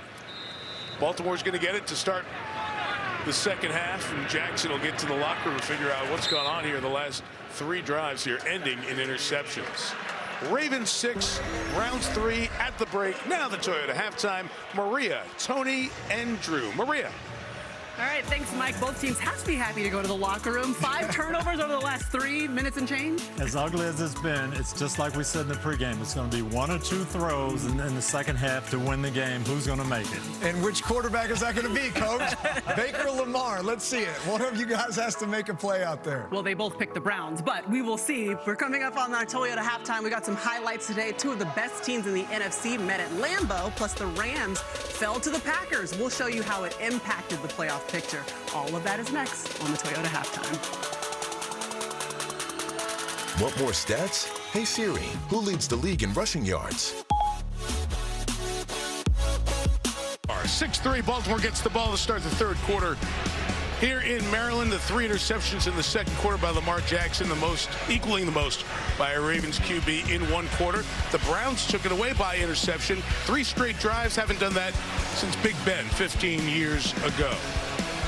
The offense stalled. One of the best running games in the league, 21 rush yards, fewest in any half this season. And Odafe Oweh loves Sunday night. Big impact play against Kansas City in week 2. A sack, a forced fumble, and a fumble recovery in this first half. A first half that ended with 5 turnovers between the teams in the last 3 minutes and 14 seconds. Someone's going to have to clean it up and figure it out and find a way to get this win. This is a very important game, as Maria and Tony and Drew were telling you, in the very tight AFC playoff race. McLaughlin kicks off, second half underway with a touchback. The Ravens will get it at the 25. Here's Catherine Tappan. Well, Mike, John Harbaugh told me at halftime that his message to Lamar Jackson following those 3 interceptions was just 1 play at a time. He said his spirits were high, and he thought his team as a whole did a pretty good job in that first half. Kevin Stefanski told me that Baker Mayfield is fine physically. I asked him how he's going to get his run game going, and he said it's hard. They have a tough defense, and we're just going to have to come up with answers for it, Mike. Somebody's got to find a way to sustain. Baltimore had the best looking drive here, Chris, of that first half. Neither one of these teams have looked like themselves so far in this first half, and the lack of the running game is the reason why. Flag down here, Latavius Murray thrown down for a yard. The flag came from the back. Holding. Defense, number 96. 5-yard penalty. First down. It's to the interior line. Jordan Elliott wondering, what did I do? Yeah. Let's take a look and see what exactly he did here. He's going to come off the ball, and we know that a lot of times defensive linemen want to hold to keep their linebackers free. And that's what they caught, which is pretty amazing. They used to catch that kind of stuff all the time when the umpire was behind the defense. Right. Much harder. Oh, here we go. Look at this giant jumbo thing going here. 300-pound tight end Patrick McCarry. Mark Andrews, the tight end, on the other wing. Lamar's going to flip it out to Andrews. Ronnie Harrison, the safety, will push him out of bounds eventually, right around the 35-yard line. Well, let's go back and take a look at the second interception, and you're going to be able to see the lurk defense. The safety on the left is going to come down and steal it. But it was Jackson looking the other way, and this time he actually read it perfectly because the coverage was on the outside of Andrews, so he was going to lead him to the inside. The problem being he just had no idea that Delpit had come down in that lurk position in the first half. 1 for 5 throwing it to Andrews. 2nd and 6, and Harrison, who was injured in that first half, has come up with multiple plays here. He and Malik McDowell stopped Devontae Freeman on that run. It's 3rd down and 6. Yeah, I'm going to finish that sentence. 1 for 5 for 9 yards and 3 interceptions. Wow. That's one of the best combinations in all of football. So if you want to know why it felt weird, there's weird. And over the last 4 years, thrown to Andrews 5 total interceptions. It's been a good combo throughout the last couple of seasons, especially this year. Already 58 completions to Andrews. 3rd and 6, Hollywood Brown on the edge, got a block, got a first down. To the 42-yard line, Andrews catches a bunch. That time he threw the block to Spring Hollywood. Yeah, one of the problems here is the defensive backs are playing so far off here that it's going to give these blockers an angle to get out in front and get just enough, though. I loved what Hollywood Brown did. He knew exactly where that stick was, and he just went right for no messing around whatsoever. Picked it up. They needed that first down. Freeman the back. He's got it running to the left. Around 3 yards. Owusu Koromoa, one of the Browns in there on the tackle, along with Malik Jackson. I tell you, that Jeremiah Owusu Koromoa is so quick. He looks like Gale Sayers playing linebacker back there. He comes flying up there and jumps to the outside, and Baker Mayfield may be thinking about putting him on offense. Got to see Jeremiah play all of his home games at Notre Dame, and man, did he make plays and just kept growing and growing as a player. 2nd and 6, Jackson's got 3 downfield. Scrambling, taking off, and Lamar will get out of bounds. Gain a couple of yards. So those receivers were covered, bringing up 3rd down. You know, it's interesting now that you're seeing the Browns playing a lot more zone defense, because what happens when you throw 3 interceptions, you start to see ghosts out there a little bit. You start going, okay, I'm expecting this coverage and that to be open, but it wasn't early on. And so give Joe Woods credit. He's thrown a few looks at Lamar that he really didn't handle well.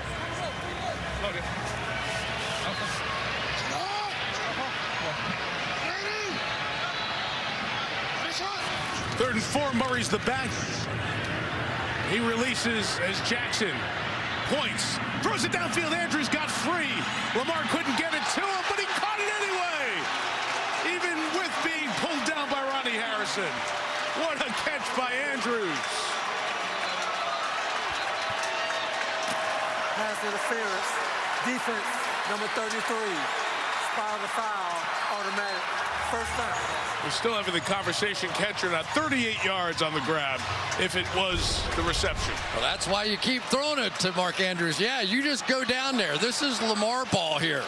He has one of the longest average depths of target in all of football for any quarterback. And the reason is because he has the kind of confidence in his playmakers to do crazy stuff like that. That was amazing. And how about the catch by Andrews? Interfered with, pulled down, one hand against the hip. It's your tight end making the circus catch, one of the best catches of the week. In the red zone are the Ravens. Slamming it is Latavius Murray inside the 10 to the 8-yard line.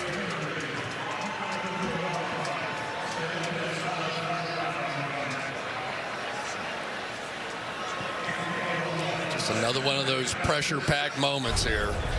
You're going to take one more look at this play of the game, really, so far. Would have gotten the penalty right there anyway. Right. But, I mean, you're talking about no room for error on this catch. It's on the ground, and he can't buy.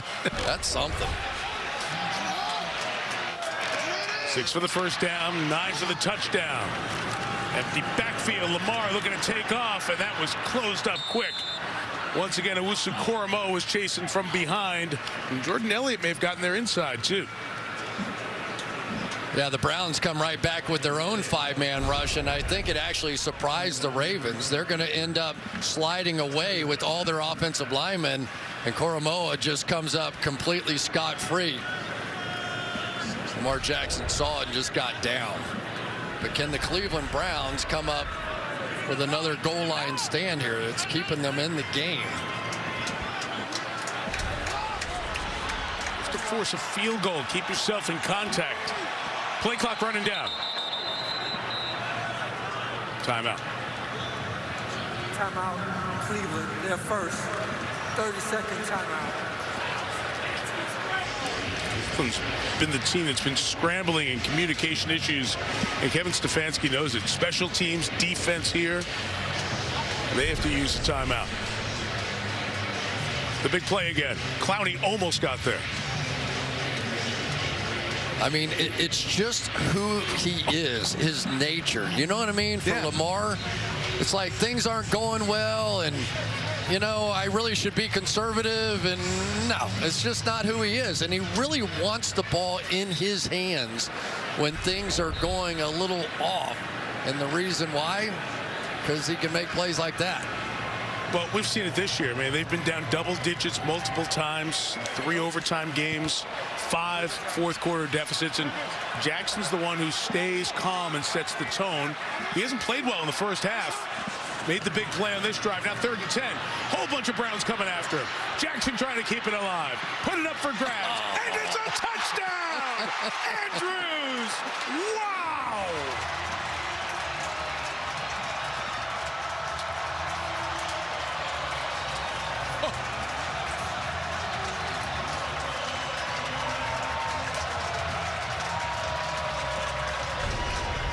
Mike, let me tell you how good this play was by Lamar Jackson.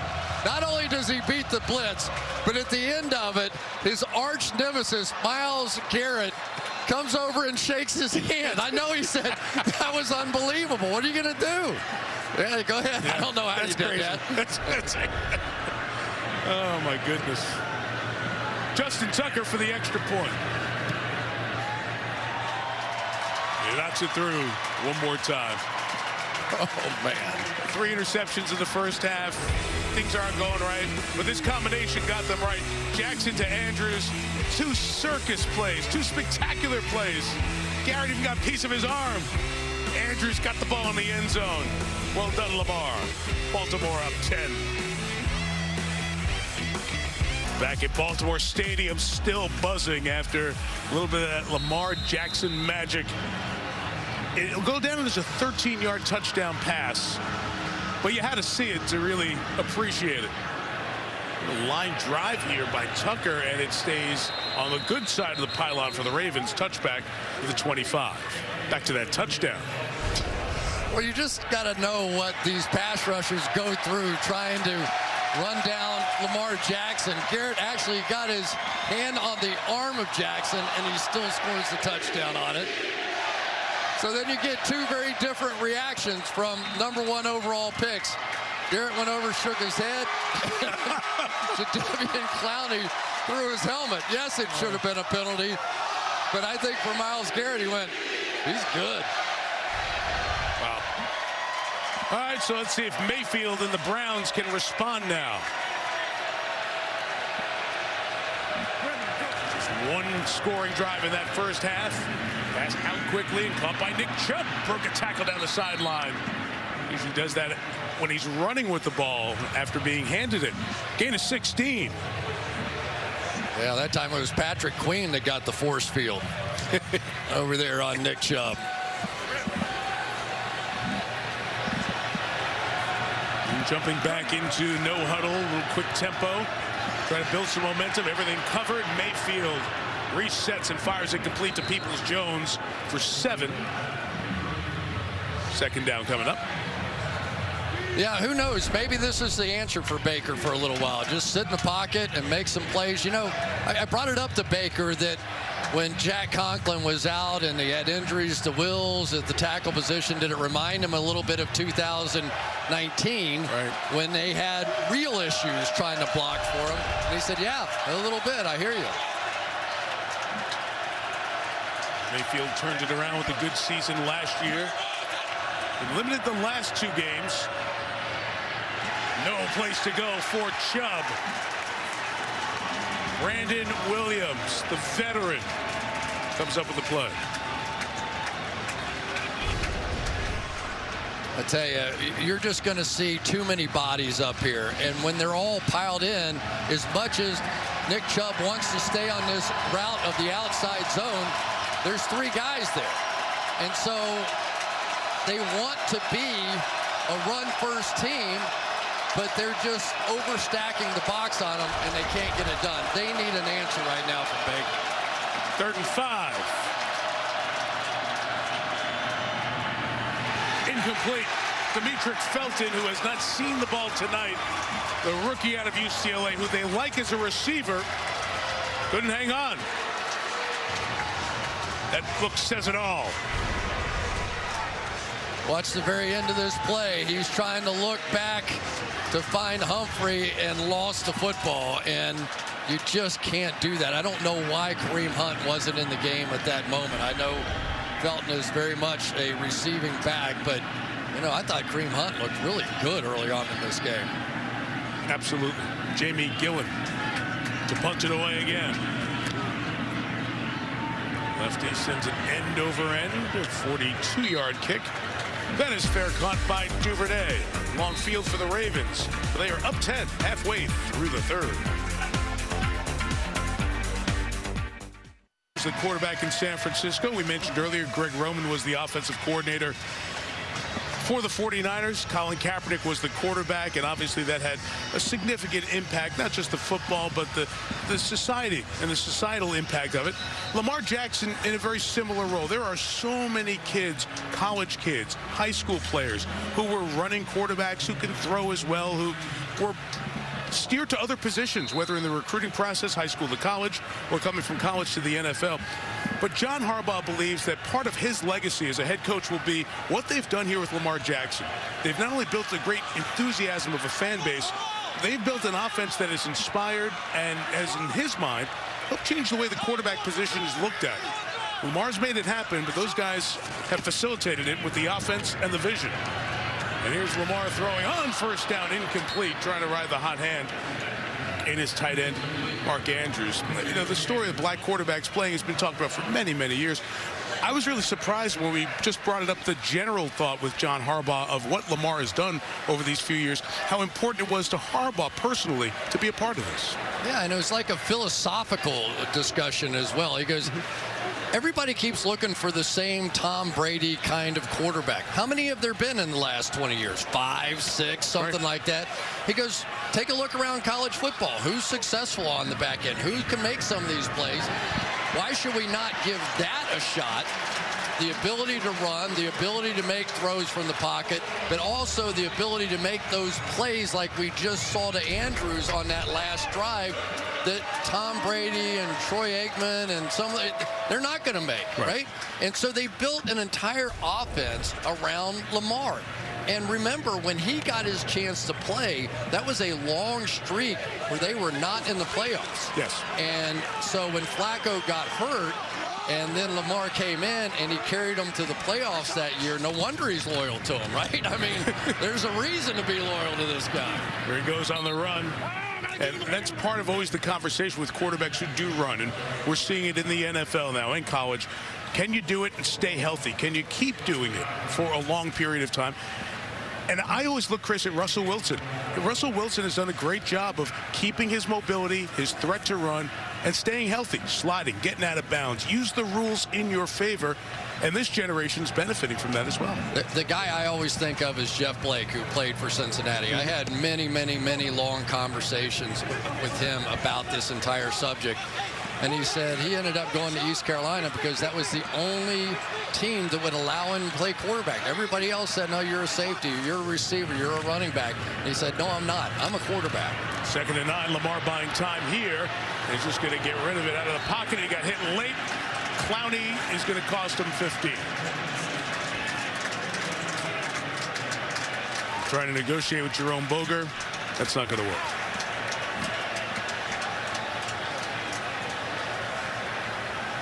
Did he get him to the head? Personal foul. Roughing the passer. Defense, number 90. 15-yard penalty. First down. I don't think that was 2 steps. That was kind of 1 step there. I know it looked violent, but I mean, if they consider that the head and neck region, Terry, what did you see? I don't. It looks like he just put his shoulder right into the chest with the head, with his helmet below the head and neck area of the quarterback. And it wasn't late, right? I just don't see any forcible contact at the head and neck area. 41-yard line, it's Devontae Freeman for the run. 4-yard gain to the 45. I wish we could get Terry to open up and be a little more honest and be forthright with us. I hope you get Terry a good Christmas gift, because he's the gift that gives to you every week. Terry! You have no idea. I've got a little history in my past. I love having Terry right there. Well, you see, the Browns fans know all too well that they have been in the middle of too many of these roughing the passer calls, and they keep drives alive. 15 free yards there. Jackson's pass through a tight window there is complete. Rashad Bateman with the grab. Be a yard shy of the first down. I mean, he has been throwing with so many different arm angles tonight. Whether it's on the move or over the top, you almost get the feeling, a little like Colin Kaepernick, that he might prefer that 3/4 slot when he's throwing the ball. But his ability to get the ball underneath pass rushers, it's a Colby style there. Slam that up inside for the first down with Freeman. So Freeman and Murray doing a good job of keeping the Ravens run game going. They are in Cleveland territory with 5 minutes left in this third quarter. And now the Ravens are beginning to do what they do best, which is use their size. And John Harbaugh is a huge proponent of, you may not see it early in the game, but eventually if you're going with bigger, stronger athletes, you will feel it late in the game. And that philosophy has worked very well around here. Load up the backfield. Let Latavius Murray go to the left for a couple of yards. I thought it was interesting. It sounds like some of the stuff you usually hear on college football. Weight room, strong team. It's very important to us. Well, of course it is. But he emphasized it and brought up Bill Parcells. Just think about the big physical teams. And that kind of went, it was almost like a light bulb for me. Yeah, that's the way the Ravens can play. They can physically wear you down during games. And you saw in that last one, they call that the bully formation, which is exactly what it is. Eric Tomlinson, their best blocking tight end, in the backfield with a 300-pound fullback and Patrick Ricard. Bully, that's what it is. Hollywood Brown on the edge. Usa Koromoa read it. Brought him down. He hasn't been able to stay healthy. He's had ankle problems. They've slipped in the draft deeper than some thought, but what a second-round pick out of Notre Dame, Jeremiah Owusu-Koramoah. We were talking about Patrick Queen, but this young man has done every bit of that on this side of the ball. And I think athleticism, think about what else he can do in here, because using him in the middle of that formation allows him to also be a spy on Lamar Jackson. And that may be the most significant part of it. You don't know which runs he took away from Lamar tonight. Blitz pressure. Jackson holds it, puts it out there, incomplete. But Cleveland brings the heat. As Chris told you earlier, not something they do very often, but good timing there and a much-needed stop. And I really think they're going to have to continue to do that. That is certainly not kryptonite. We haven't seen enough success with that, but it's one of the few things that we've seen have success against Lamar Jackson and his unique play style. The Ravens played more games for Baltimore. Sam Cook, 250th game tonight. In a lot of those games, he's thrown opponents inside the 10-yard line with his punts. Try to do it again here.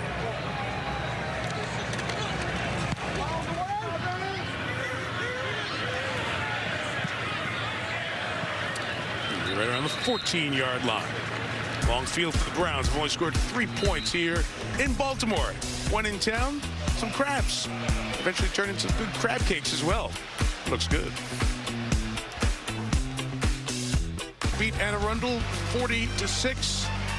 It's the 4A, 3A state semis, and I love the fact that the Naval Academy in Annapolis hosts the state finals. They'll have that next week, starting on Thursday. Good luck to the Dundalk Owls in that one. Good luck to the Browns offense. 3 points, late third quarter, started their own 13. They're trying to get it on the ground, going with Nick Chubb. Well, this is really Nick Chubb time, right? We have seen Nick Chubb play well in first halves of games, but typically in the second half, and in particular in the fourth quarter, he can take over. The problem is they have so discouraged the Browns and their running game, especially on early downs, that you just wonder if the Browns now have the patience to stay with it. See Njoku and Hooper, the tight ends, exchange, with Harrison Bryant questionable to return with his ankle injury. Deep drop Mayfield, looking down the middle. Here comes Landry across the field. Jarvis Landry to midfield. Good gain for Landry inside the 45 of the Ravens. 46 yards. So again, everybody's thinking run here because they had a good, successful first down run. So now you get them right over the top of the linebacker that's going to step up. But it was that first down run that enabled that pass play to happen. And so if they can keep creating some offense running the football on first down, I think you'll see them have success with the play action passing game. So on his birthday, Jarvis Landry has a season-high receiving yards, turning 29 today. The 44, Mayfield has to get out of the way, as always, continuing to be a pass rush factor, but Njoku gets it to the 36-yard line, and we have an injured Brown, Patrick Queen, the linebacker, had a big first half for the Ravens, requiring medical attention. Linebacker Patrick Queen down for a minute or so on the field, comes off in some pain, holding his right side. He'll be replaced by Chris Board. Here's the hit as he banged into Njoku. Grabbed that side and has been holding that area ever since. Big opportunity here if Baker does want to try to go play action and take a shot. They've got man coverage on the outside and they're stacked inside, so just second and short. 2nd and 2, there's the play action. Chris Mayfield spins, throws downfield, incomplete. Austin Hooper wanted a flag as he tried to get his arms up in the air, and a flag is thrown back by the quarterback.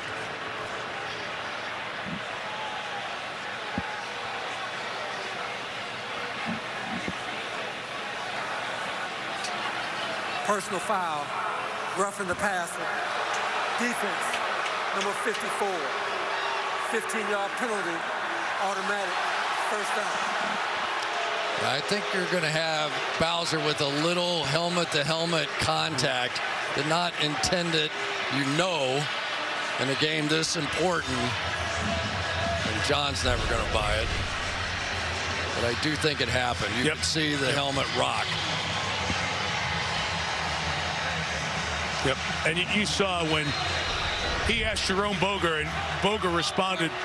He hustled back up the field. Bowser understands.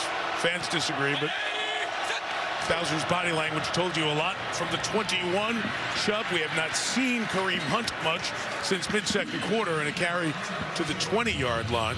Hunt had missed the last 5 games, like you said, Chris, but he's on the sideline with the helmet, but not coming in. This play didn't work this time. They're going to pull around. This is one of their favorite plays where they come in and bounce this thing out. They run this so effectively, but for whatever reason, Chubb just didn't feel like he could get outside, and they are really frustrating this Browns running game. Peoples-Jones is the lone receiver to the bottom of your screen. 3 to the right. Mayfield's going that way. And the pass for Njoku. Still waiting on a signal as was close by the ground. Njoku's ready to celebrate. Still waiting for that signal. And have they said touchdown? They have for the moment. It's a 20-yard score if it stands. Nobody made a clear signal early on. I think that bounced. Didn't it go? Maybe it hit his leg. I knew it hit something beyond his hands. But if it bounced off his knee. Wow. I love the 70,000 referees on every play. That's the look right there. It gives you a sense if it hit the ground at all. And it's interesting, both officials down there took a long time, and nobody made a decision for a while. That one looks like it hits the ground, doesn't it? That was the one I saw. Terry, what do you think? It may hit the ground, Chris. Is it clear and obvious that it hits the ground, which is what we need to reverse this? So right now, I don't have it clear and obvious to reverse. It's really tight. The previous play is under review. And we'll find out. So they will go for a deeper look, and we will be back in 30 seconds after this from AWS. This is a tough one. Chris, it almost feels like an optical illusion. From one side, you cannot say it clearly hits the ground there. It almost looks like it hits his leg. From the back end, it looks like it might hit the ground. Again, ruled on the field a touchdown. I mean, right there, to me, it looks like it hit the ground. But from the other angle, I'm with you. This one looks like it never got to the ground, but you can't really see that one part of the ball. That's right. The hand is obscuring it. That's exactly right. I think this one is going to get this one overturned. The more you see that, the more it feels that way. Is it conclusive? Oh, no. That's the deal. Terry, you've had a couple more looks at it. What do you think? I'm still that it's absolutely not clear and obvious. I think it might hit the ground. I just don't see this as indisputable, clear and obvious from what we've seen in all these shots so far. So even though if you had a lie detector test, you might say that hit the ground, it is going to fail the clear and obvious rule that nobody understands completely, but you guys in your secret rooms. Well, yeah, you look at it, I mean, does it touch a blade of green grass? I mean, it might, but is it clear and obvious? Again, I don't see this as clear and obvious. The rule on the field stands, that's called. Wow. Wow. And it is a 20-yard touchdown for David Njoku, and that changes this game significantly. And that is a really tough call to take. Terry pointed out that he saw the official by the pylon signal touchdown. I just saw them looking at each other back and forth because obviously it was so close. They were looking for confirmation, and it was difficult for anyone to get a look in. McLaughlin, extra point good, 3-point game, 13-10. And Mayfield has thrown his first touchdown of the night. Well, now that we know it is a touchdown, let's give credit to Njoku, who is one of the better guys at running up the field, stemming, and running breaks off of that. When you get Njoku running vertically up the field, he is like a speedy wide receiver. He doesn't do real well when he's stopping and coming back to the ball and some of those kind of routes. But you can see Baker Mayfield was pumped and is doing what he's always done this year, just finding a way to hobble off to the bench.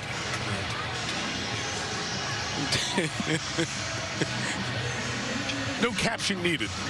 Now that's clear and obvious what he's doing. Very good. Chris, that is such a huge touchdown for Cleveland, obviously for the score, but you just had no feeling of confidence that they could get anything going and put it together. The big pass to Landry, and like you said, maybe they're going to have to win this one in the air, even though they are a terrific running team. Well, it's just North football. I lived in this conference. I know what it's like.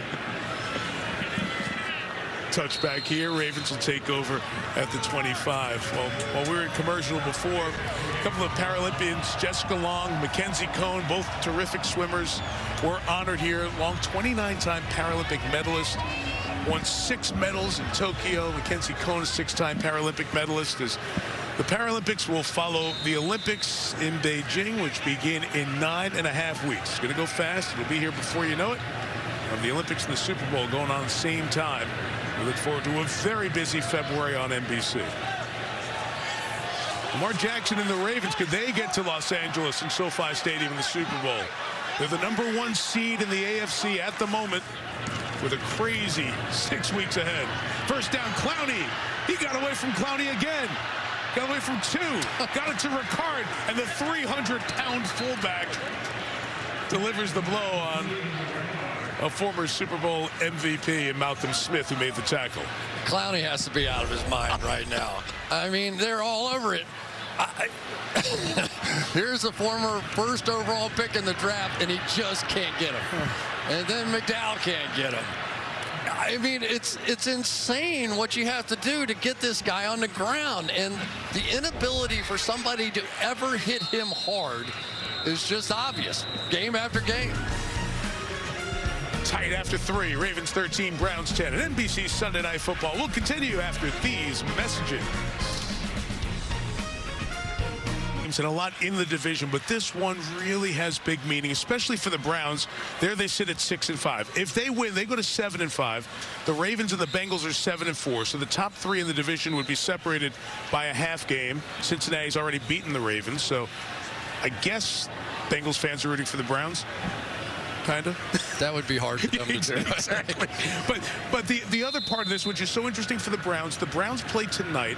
They have a bye, and then they play the Ravens in Cleveland. So they have back-to-back games with a bye in between. In the meantime, Baltimore goes to Pittsburgh, and the Steelers will not be happy when they show up next week. So what an important quarter for the Browns' chances in the division right here.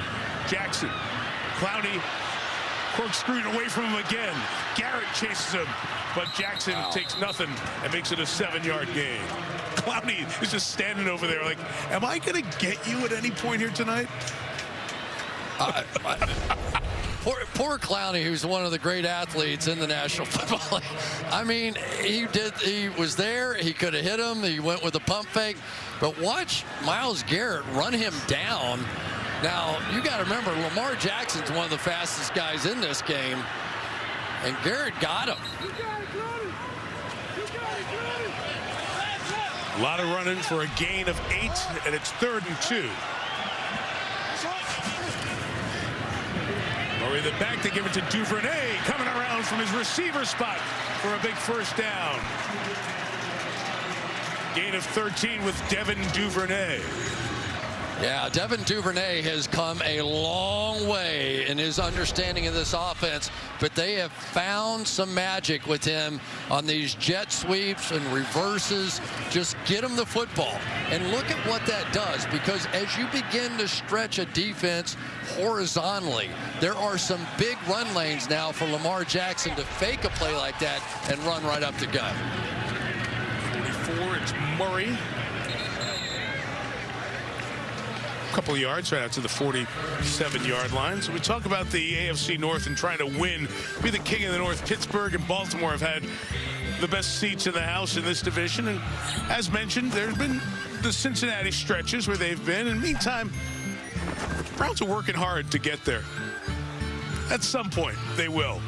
Oh, could this be the year? My goodness. A little swag about them now. They made the playoffs last year, so you can see that they're ready for their seat. Got to get a big road win. 2nd and 9. Lamar looking deep down the middle for Andrews, his tight end. Again. Was that intercepted? Yes, it was. What a pick.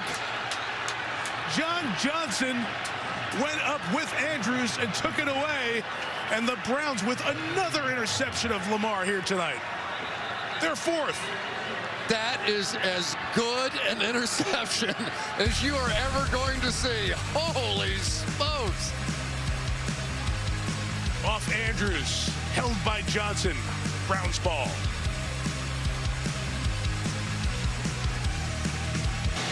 Great atmosphere tonight here in Baltimore. Temperature in the 40s. First place on the line here. Back to this interception. What a play. Yeah, and you've got John Johnson, who came over from the Rams this year. And if he doesn't get his head around here, it's entirely possible he gets pass interference. Instead, just by getting his head around, he's clear of the penalty. And somehow Andrews, who had a one-handed catch earlier, knocks it right back to John Johnson. Kareem Hunt back in the game, the running back. Browns from their own 13. Mayfield throws complete. Things opening up with Jarvis Landry. It's a 100-yard receiving night for Landry to the 29-yard line, first down. Well, it's really hard as you're trying to rush 4 or 5 people or keep those guys up close to the line of scrimmage to stop the run game, to stop these hooks in right behind it. This really is not the responsibility of the secondary in a zone coverage. And they only rushed 4, but those linebackers can't help themselves against the Cleveland Browns because they run it so often. After the 29, play action again. Mayfield for Hooper, overthrew him and dropped. Had the interception in the hands of Chuck Clark, and he dropped it.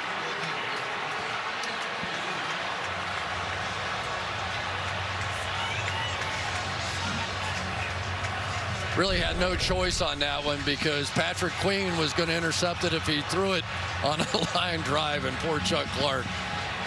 You're just not going to get one any easier than that. Oh, Baker saying thank you very much. He's got a fumble, no interceptions. Cleveland has turned it over twice. Lamar Jackson intercepted a career-high 4 times tonight. Lots of turnovers. Run by Kareem Hunt. Out of 1 tackle. Puts the shoulder down. Powers forward. Big run of 9. And that's what you were talking about from the first half, Chris. Yeah, well, I mean, if the Browns lose this game, it's going to be because they couldn't run the football. And when Kareem Hunt was in the first half, not only did he give them some pop in the run game, I thought he did in the pass game as well. This is a Browns team that came in leading the league in rushing, 156 yards per game, 5.2 yards per carry.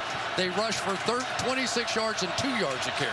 Just so you have some idea of how bad it's been so far.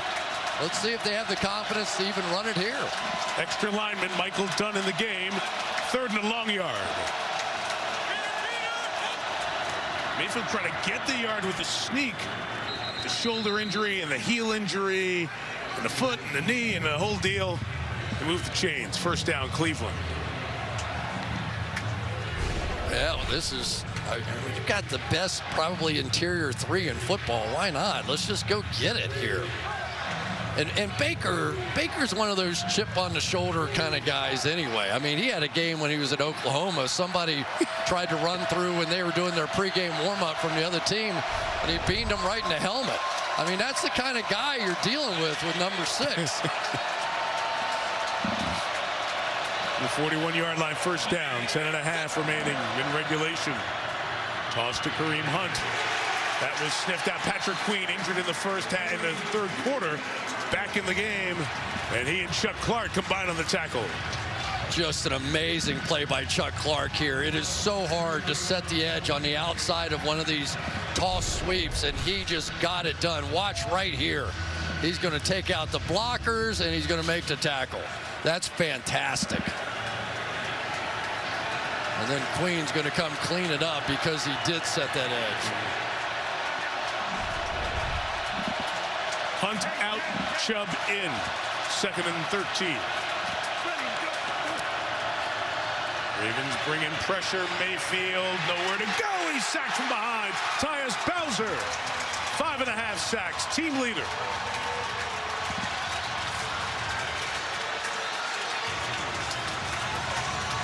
You can't complain about the job that Blake Hance did here. He did his job trying to make this block on their best pass rusher on the outside, but when Baker stepped up into the pocket, there still wasn't anybody there, and amazing that Baker held on to that football. No kidding. Force of the hit where the arm was.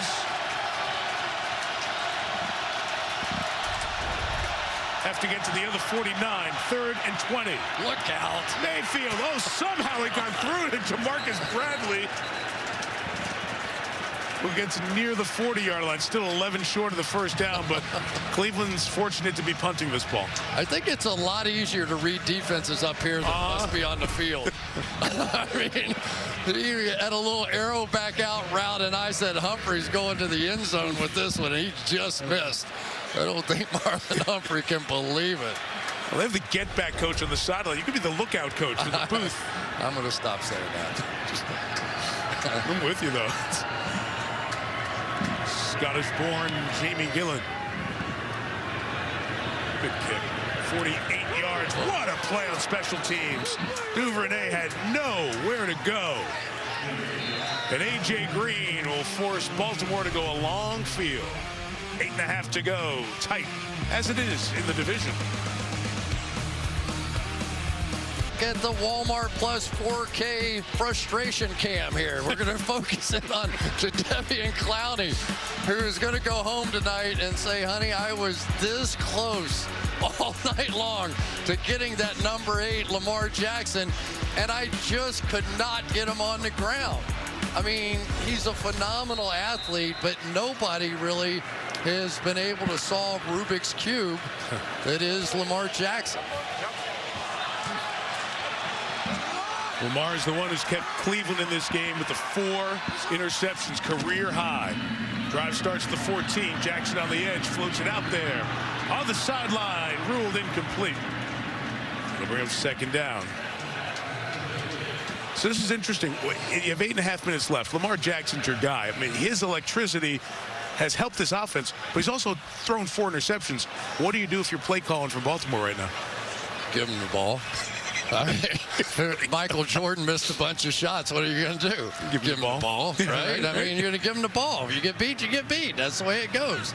But I never want that guy thinking, under any circumstances, that I don't trust him and I don't believe in him. And I know that the Ravens are not even thinking about it. They feel the same way. There's no doubt. Freeman with the carry. Devontae with a gain of 2. Catherine? Well, Alejandro Villanueva credits Lamar Jackson for the Ravens' fourth quarter success. He said it's all about the poise of Lamar and his relationship with his receivers and his O-line. He told me Jackson is the most influential person on the team. He said he's the franchise, an amazing personality, incredibly likable. So when you see a quarterback play with that much effort, it truly does motivate and signal everyone else to play their best. Yeah, it was the MVP season of 2019, Catherine. It was before, when he walked in as the starting quarterback in his first year and helped get this team to the playoffs. 3rd and 7, big play for the Browns defense halfway through this fourth quarter.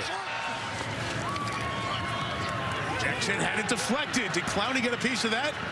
He finally got something out of this tonight, and in a big spot to get the Browns the ball. He broke the curse of the frustration cam. Attaboy. I mean, maybe that's the safer way to go. Forget trying to catch him. Just get your hands up. And there it is. That was a big one, too. See what kind of field position they end up with. Sam Cook to kick it. Felton back deep to receive.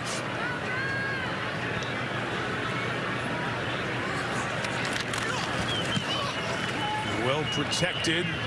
A soaring 49, 50-yard kick took Felton back to the 33. Not going to find space there. Ravens do an outstanding job on special teams, not just their kickers, but their coverage units. Good show there. Eric Tomlinson, the tackle.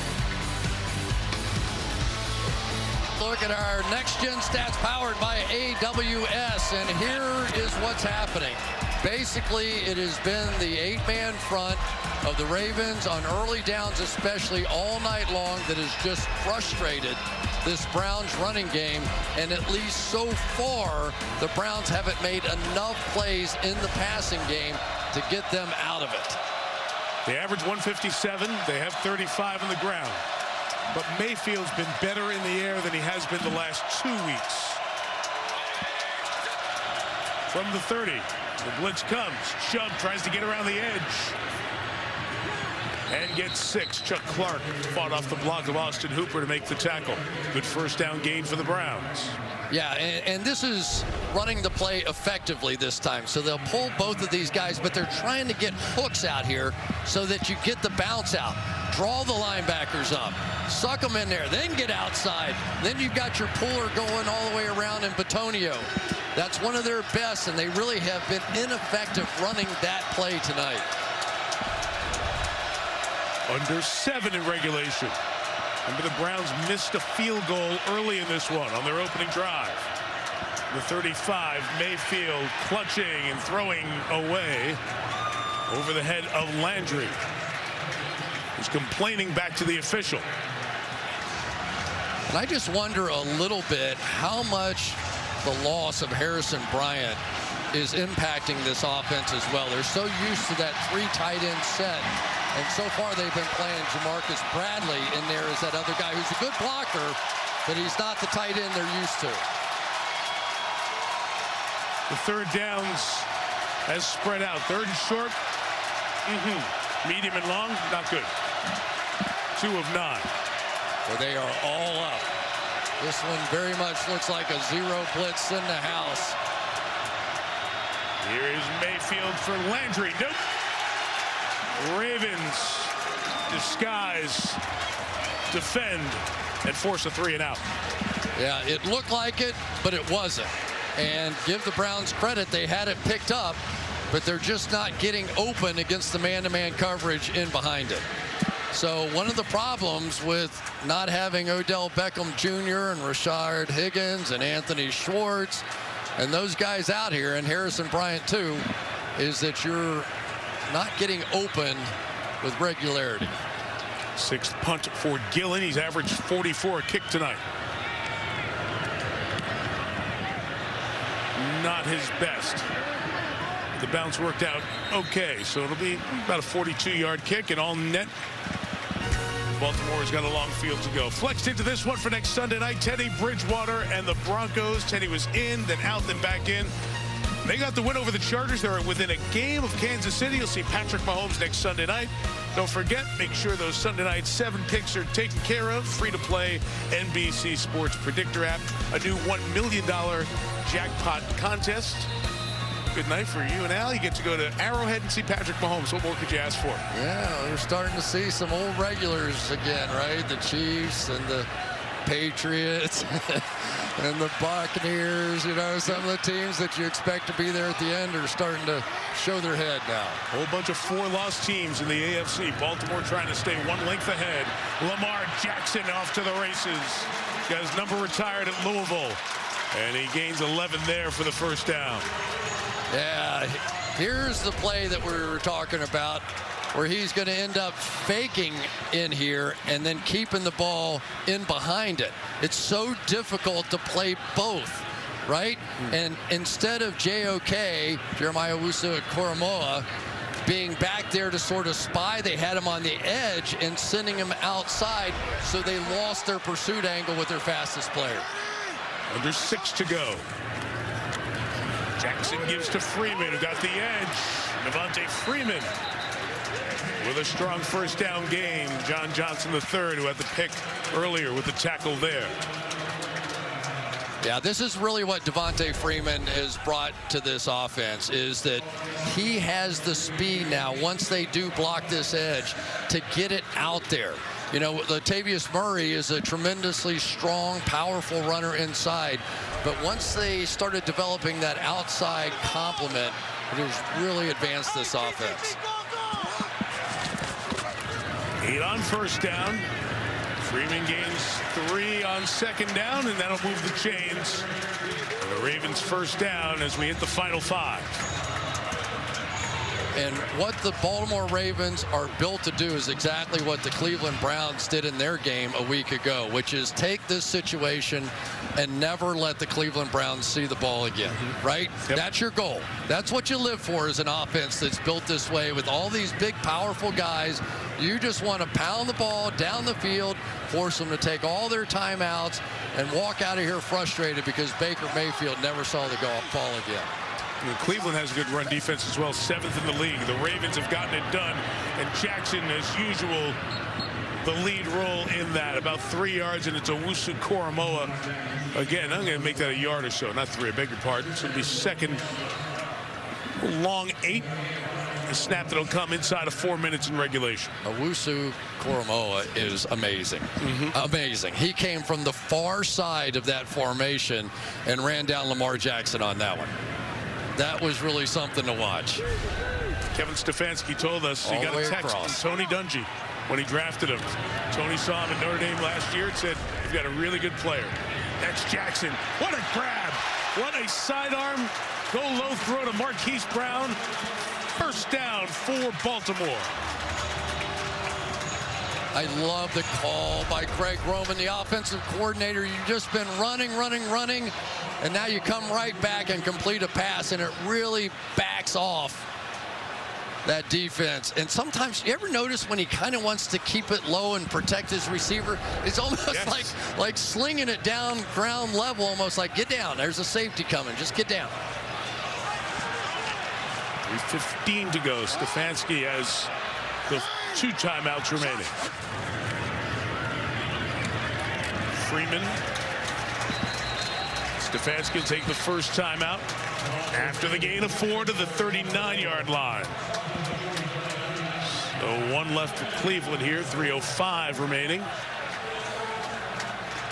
I mentioned those teams, New England and Tennessee and Kansas City and Cincinnati and Buffalo, all those good teams with 4 losses. Baltimore trying to stay with 3 losses and send everyone home happy in Charm City, where our aerial coverage tonight was brought to you by Geico. We have the Abbott postgame. As soon as we are done, Catherine will talk to the star of the game, and we'll peek ahead to that battle in the AFC West, where Denver will have a chance to tie Kansas City atop the division. There'll be a lot of those in the month of December in the AFC. This is such a huge game. I mean, to tell you, Baltimore can run this clock out, be the #1 seed. It's just huge. The 39, Lamar's going to keep it, split the defenders and dive for the first down. Marked right at the 33. If they give him that, they'll move the chains with 2:55 to go. They had it loaded up, so Clowney saw the play fake going away from him, and they were bringing the slot and Harrison off the edge here, but Clowney went for the run fake that way, and it just left them 1 short. You could see how frustrating it has to be to play against him. I mean, it's just sleight of hand, you know? It's like watching magicians work.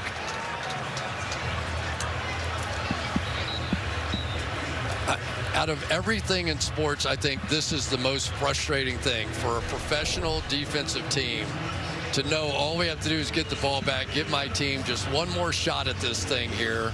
We're only down 3 points. Let's go. And you can't get it done. And they have to do it now. Cleveland out of timeouts. 2:55 to go. If Cleveland can stop them here, they may get the ball back with about a minute left. But first, they've got to stop it. Freeman, good cutback, stays in bounds, gains 9 yards, but there's a penalty marker down. Back by the offensive line. Holding, offense, number 72, 10-yard penalty. Replay, first down. And that does so many things, and at the top of it is the 10 yards, and right next to that is the clock stops with the penalty.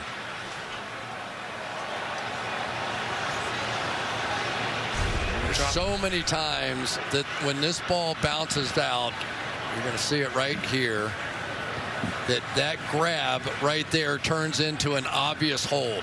And that's what the officials see. It was really a play intended to go inside, and so when it bounced, it surprised Powers. It's the break the Cleveland Browns needed, though. I don't think they were going to stop them.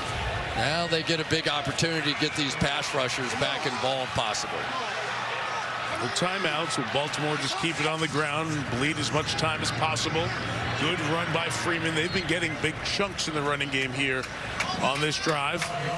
We'll have to snap it 1 more time before the 2-minute warning. You know, the other part of this that's so hard, Mike, is that you've got to have 2 different kinds of players. You've got this overwhelming power football, big guys coming at you. But if you don't have the Jeremiah Owusu-Koramoah type players on the field, some of the smaller, faster guys, you can't keep up with Lamar Jackson. Right. And you don't know what you're going to get. We got all the big guys. We're going to be lined up and steamroll you, or he may just scoot past you. See if this play takes long enough to get it to the 2-minute warning. It should. Freeman dancing. Got through another tackle. And stops him there. Harrison goes down with a hit. And they're out to look at him 1 more time as we get to that 2-minute warning. It has been a physical game. You can see it on Harrison's uniform, too. So we're at the 2-minute warning. We will have third down coming up. Third and about 10 in Tucker's field goal range. So let's take a peek at what we've been talking about, those numbers in the AFC. Baltimore in that #1 seed position for now would stay there with a win. However, Cincinnati, if Cleveland comes back, would jump over to be the division leader because Cincinnati has the head-to-head victory over Baltimore. Big win for New England over Tennessee. We'll see Kansas City next Sunday night. We saw Buffalo in New Orleans on Thursday. They're at 7-4. The teams in the hunt include the Raiders, who had that huge win in Dallas. These Browns, the Broncos next Sunday, the Colts, who lost to Brady and the Buccaneers, and the Steelers, who just got shellacked by Cincinnati today. You know, and the Bengals have 3 wins in the division as well. Yeah. So, and they have a win over Baltimore here. Their only loss in the division to Kevin Stefanski and the Browns at home. They play the fewest of the division games down the stretch, but they do have Kansas City coming to Cincinnati in week 17. But for the Browns, it's right here. It's 3rd and 11. A field goal, we talked about how good Tucker is. A field goal from here would be 52 yards.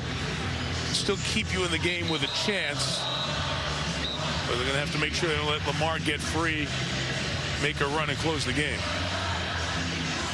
I think you have to spy him at this point because their best chance in so many ways is either to hit Mark Andrews on a seam, which they'll probably try, or Lamar Jackson's going to take off with this thing.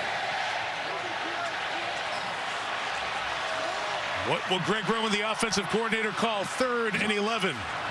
Lamar Jackson. They bring pressure. Jackson throws. It's caught over the middle. So that'll keep the clock running. Denzel Ward makes the tackle on Marquise Brown. The field goals have to be just around 48 yards for Justin Tucker. And the Ravens will bring it all the way down. Probably take a timeout, too, to maximize the runoff. Jeremiah Owusu-Koramoah right there, the spy.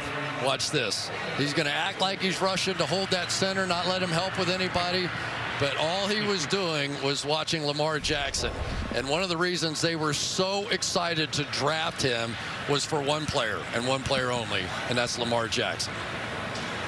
The way he's played tonight, it's proven valuable. Well, the defense has played very well, right? I mean, you got to be thrilled to hold Baltimore to 13 points 4 picks at home. Yep. Yeah, I mean, they did their job.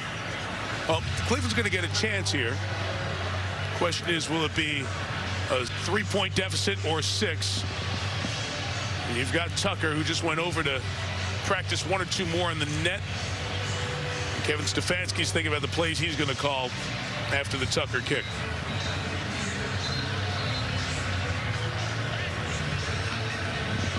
We talk about Sam Cook and his punting over these many years, 16 years. He's the holder for Tucker. Morgan Cox was here for a long time as the long snapper. It's been Nick Moore the last 2 years, delivered that perfect snap earlier. We'll see if Tucker can go 3 for 3 tonight. It'll be a 49-yarder. Little bit of helping wind, pushing slightly right to left across the screen.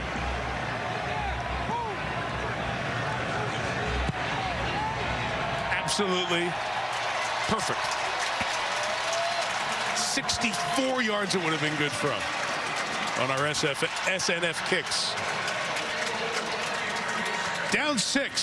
See what Baker can do. Minute 10, no timeouts as we dive in. Just to peek on the NFC and how things got updated. Arizona not playing, sits at 9-2. Green Bay gets the victory over the Rams, who've hit a rough patch now. Mentioned the Bucs win and that Cowboys loss. Interesting what's going on behind those 5 teams that it feels like have an edge on everybody else. The Niners and Minnesota off of their game today with San Francisco getting the 8-point win. And the injury to Dalvin Cook will be important to watch. Then Atlanta, New Orleans, and Philly. Carolina, they're all in it. Would you think the Giants are 1 game behind the last wild card spot? But they are. Yeah, and the team I would keep an eye on right now, San Francisco. Starting to come, huh? They're one of the better teams. They're finally healthy. Deebo Samuel's gone berserk, playing running back and wide receiver these days. They've won 3 in a row for the last 5. You were talking about the Bengals. They come to Cincinnati in a couple of weeks. Tucker just destroyed this kickoff. They'll start at the 25 and 70 seconds for Baker Mayfield and the Browns.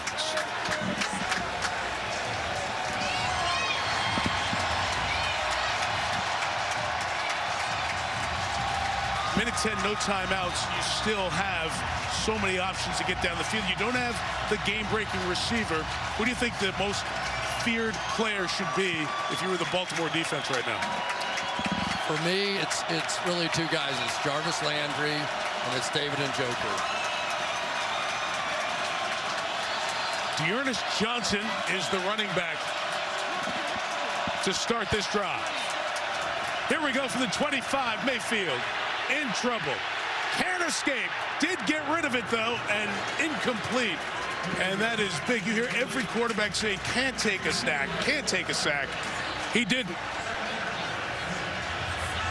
Well, if somehow, some way, the Cleveland Browns win this football game, remember that play, because Justin Houston had him. I mean, it was game over. And with bad shoulder and bad heel and bad knee and bad everything, he somehow got that ball out and saved a 2nd and 10. Justin Houston's a 100-sack guy in his career. 2nd and 10, got it out quick for Landry. Back shoulder, couldn't hang on. No separation. Tavon Young over there in coverage. And it's 3rd down. Well, got to keep an eye on Blake Hance over here on the right side now. We are starting to see some real attacking style from Wink Martindale directly at him.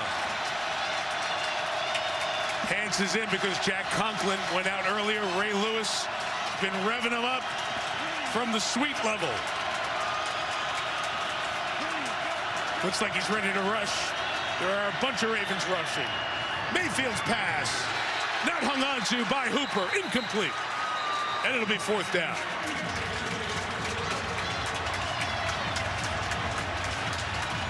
Really a nice job of protection, and Mike, as a receiver, that's the best you can hope for. You end up with 6 men rushing. You have a 7-man protection. They pick it up beautifully. Somebody has to win one-on-one, and nobody did.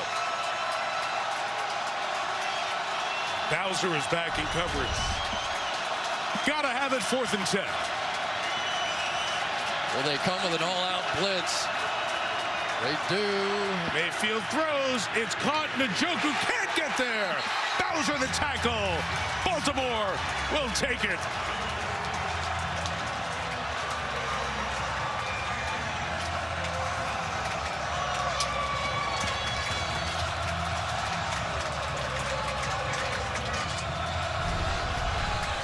Remember way back in the beginning of the game when I told you Wink Martindale thought that Tyus Bowser, because of his versatility, because of his unselfishness, deserved to be in the Pro Bowl? You just saw it there. Their #1 threat as a down-the-field tight end speedster was just eliminated on the game-winning play by Tyus Bowser, who also happens to lead this team in sacks. Right. That's versatility for sure. Lamar will have to take one more knee. Mayfield gutted through it, had better stats in the passing department than the last 2 games, but was under 50%, 18 of 37. The Ravens threw 4 picks in this game. Since 2015, 0-52. You have to go back to that 2014 Wild NFC Championship game, but the Ravens will get one. And I guess for the week, the final tally is Harbaugh's 2, Ohio nothing.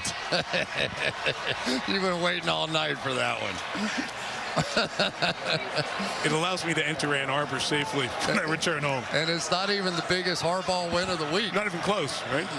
But a huge one for John Harbaugh and the Ravens, who remain the #1 seed in the AFC and remain the leaders in the North. Final is 16-10. Abbott postgame after these messages from your local NBC station.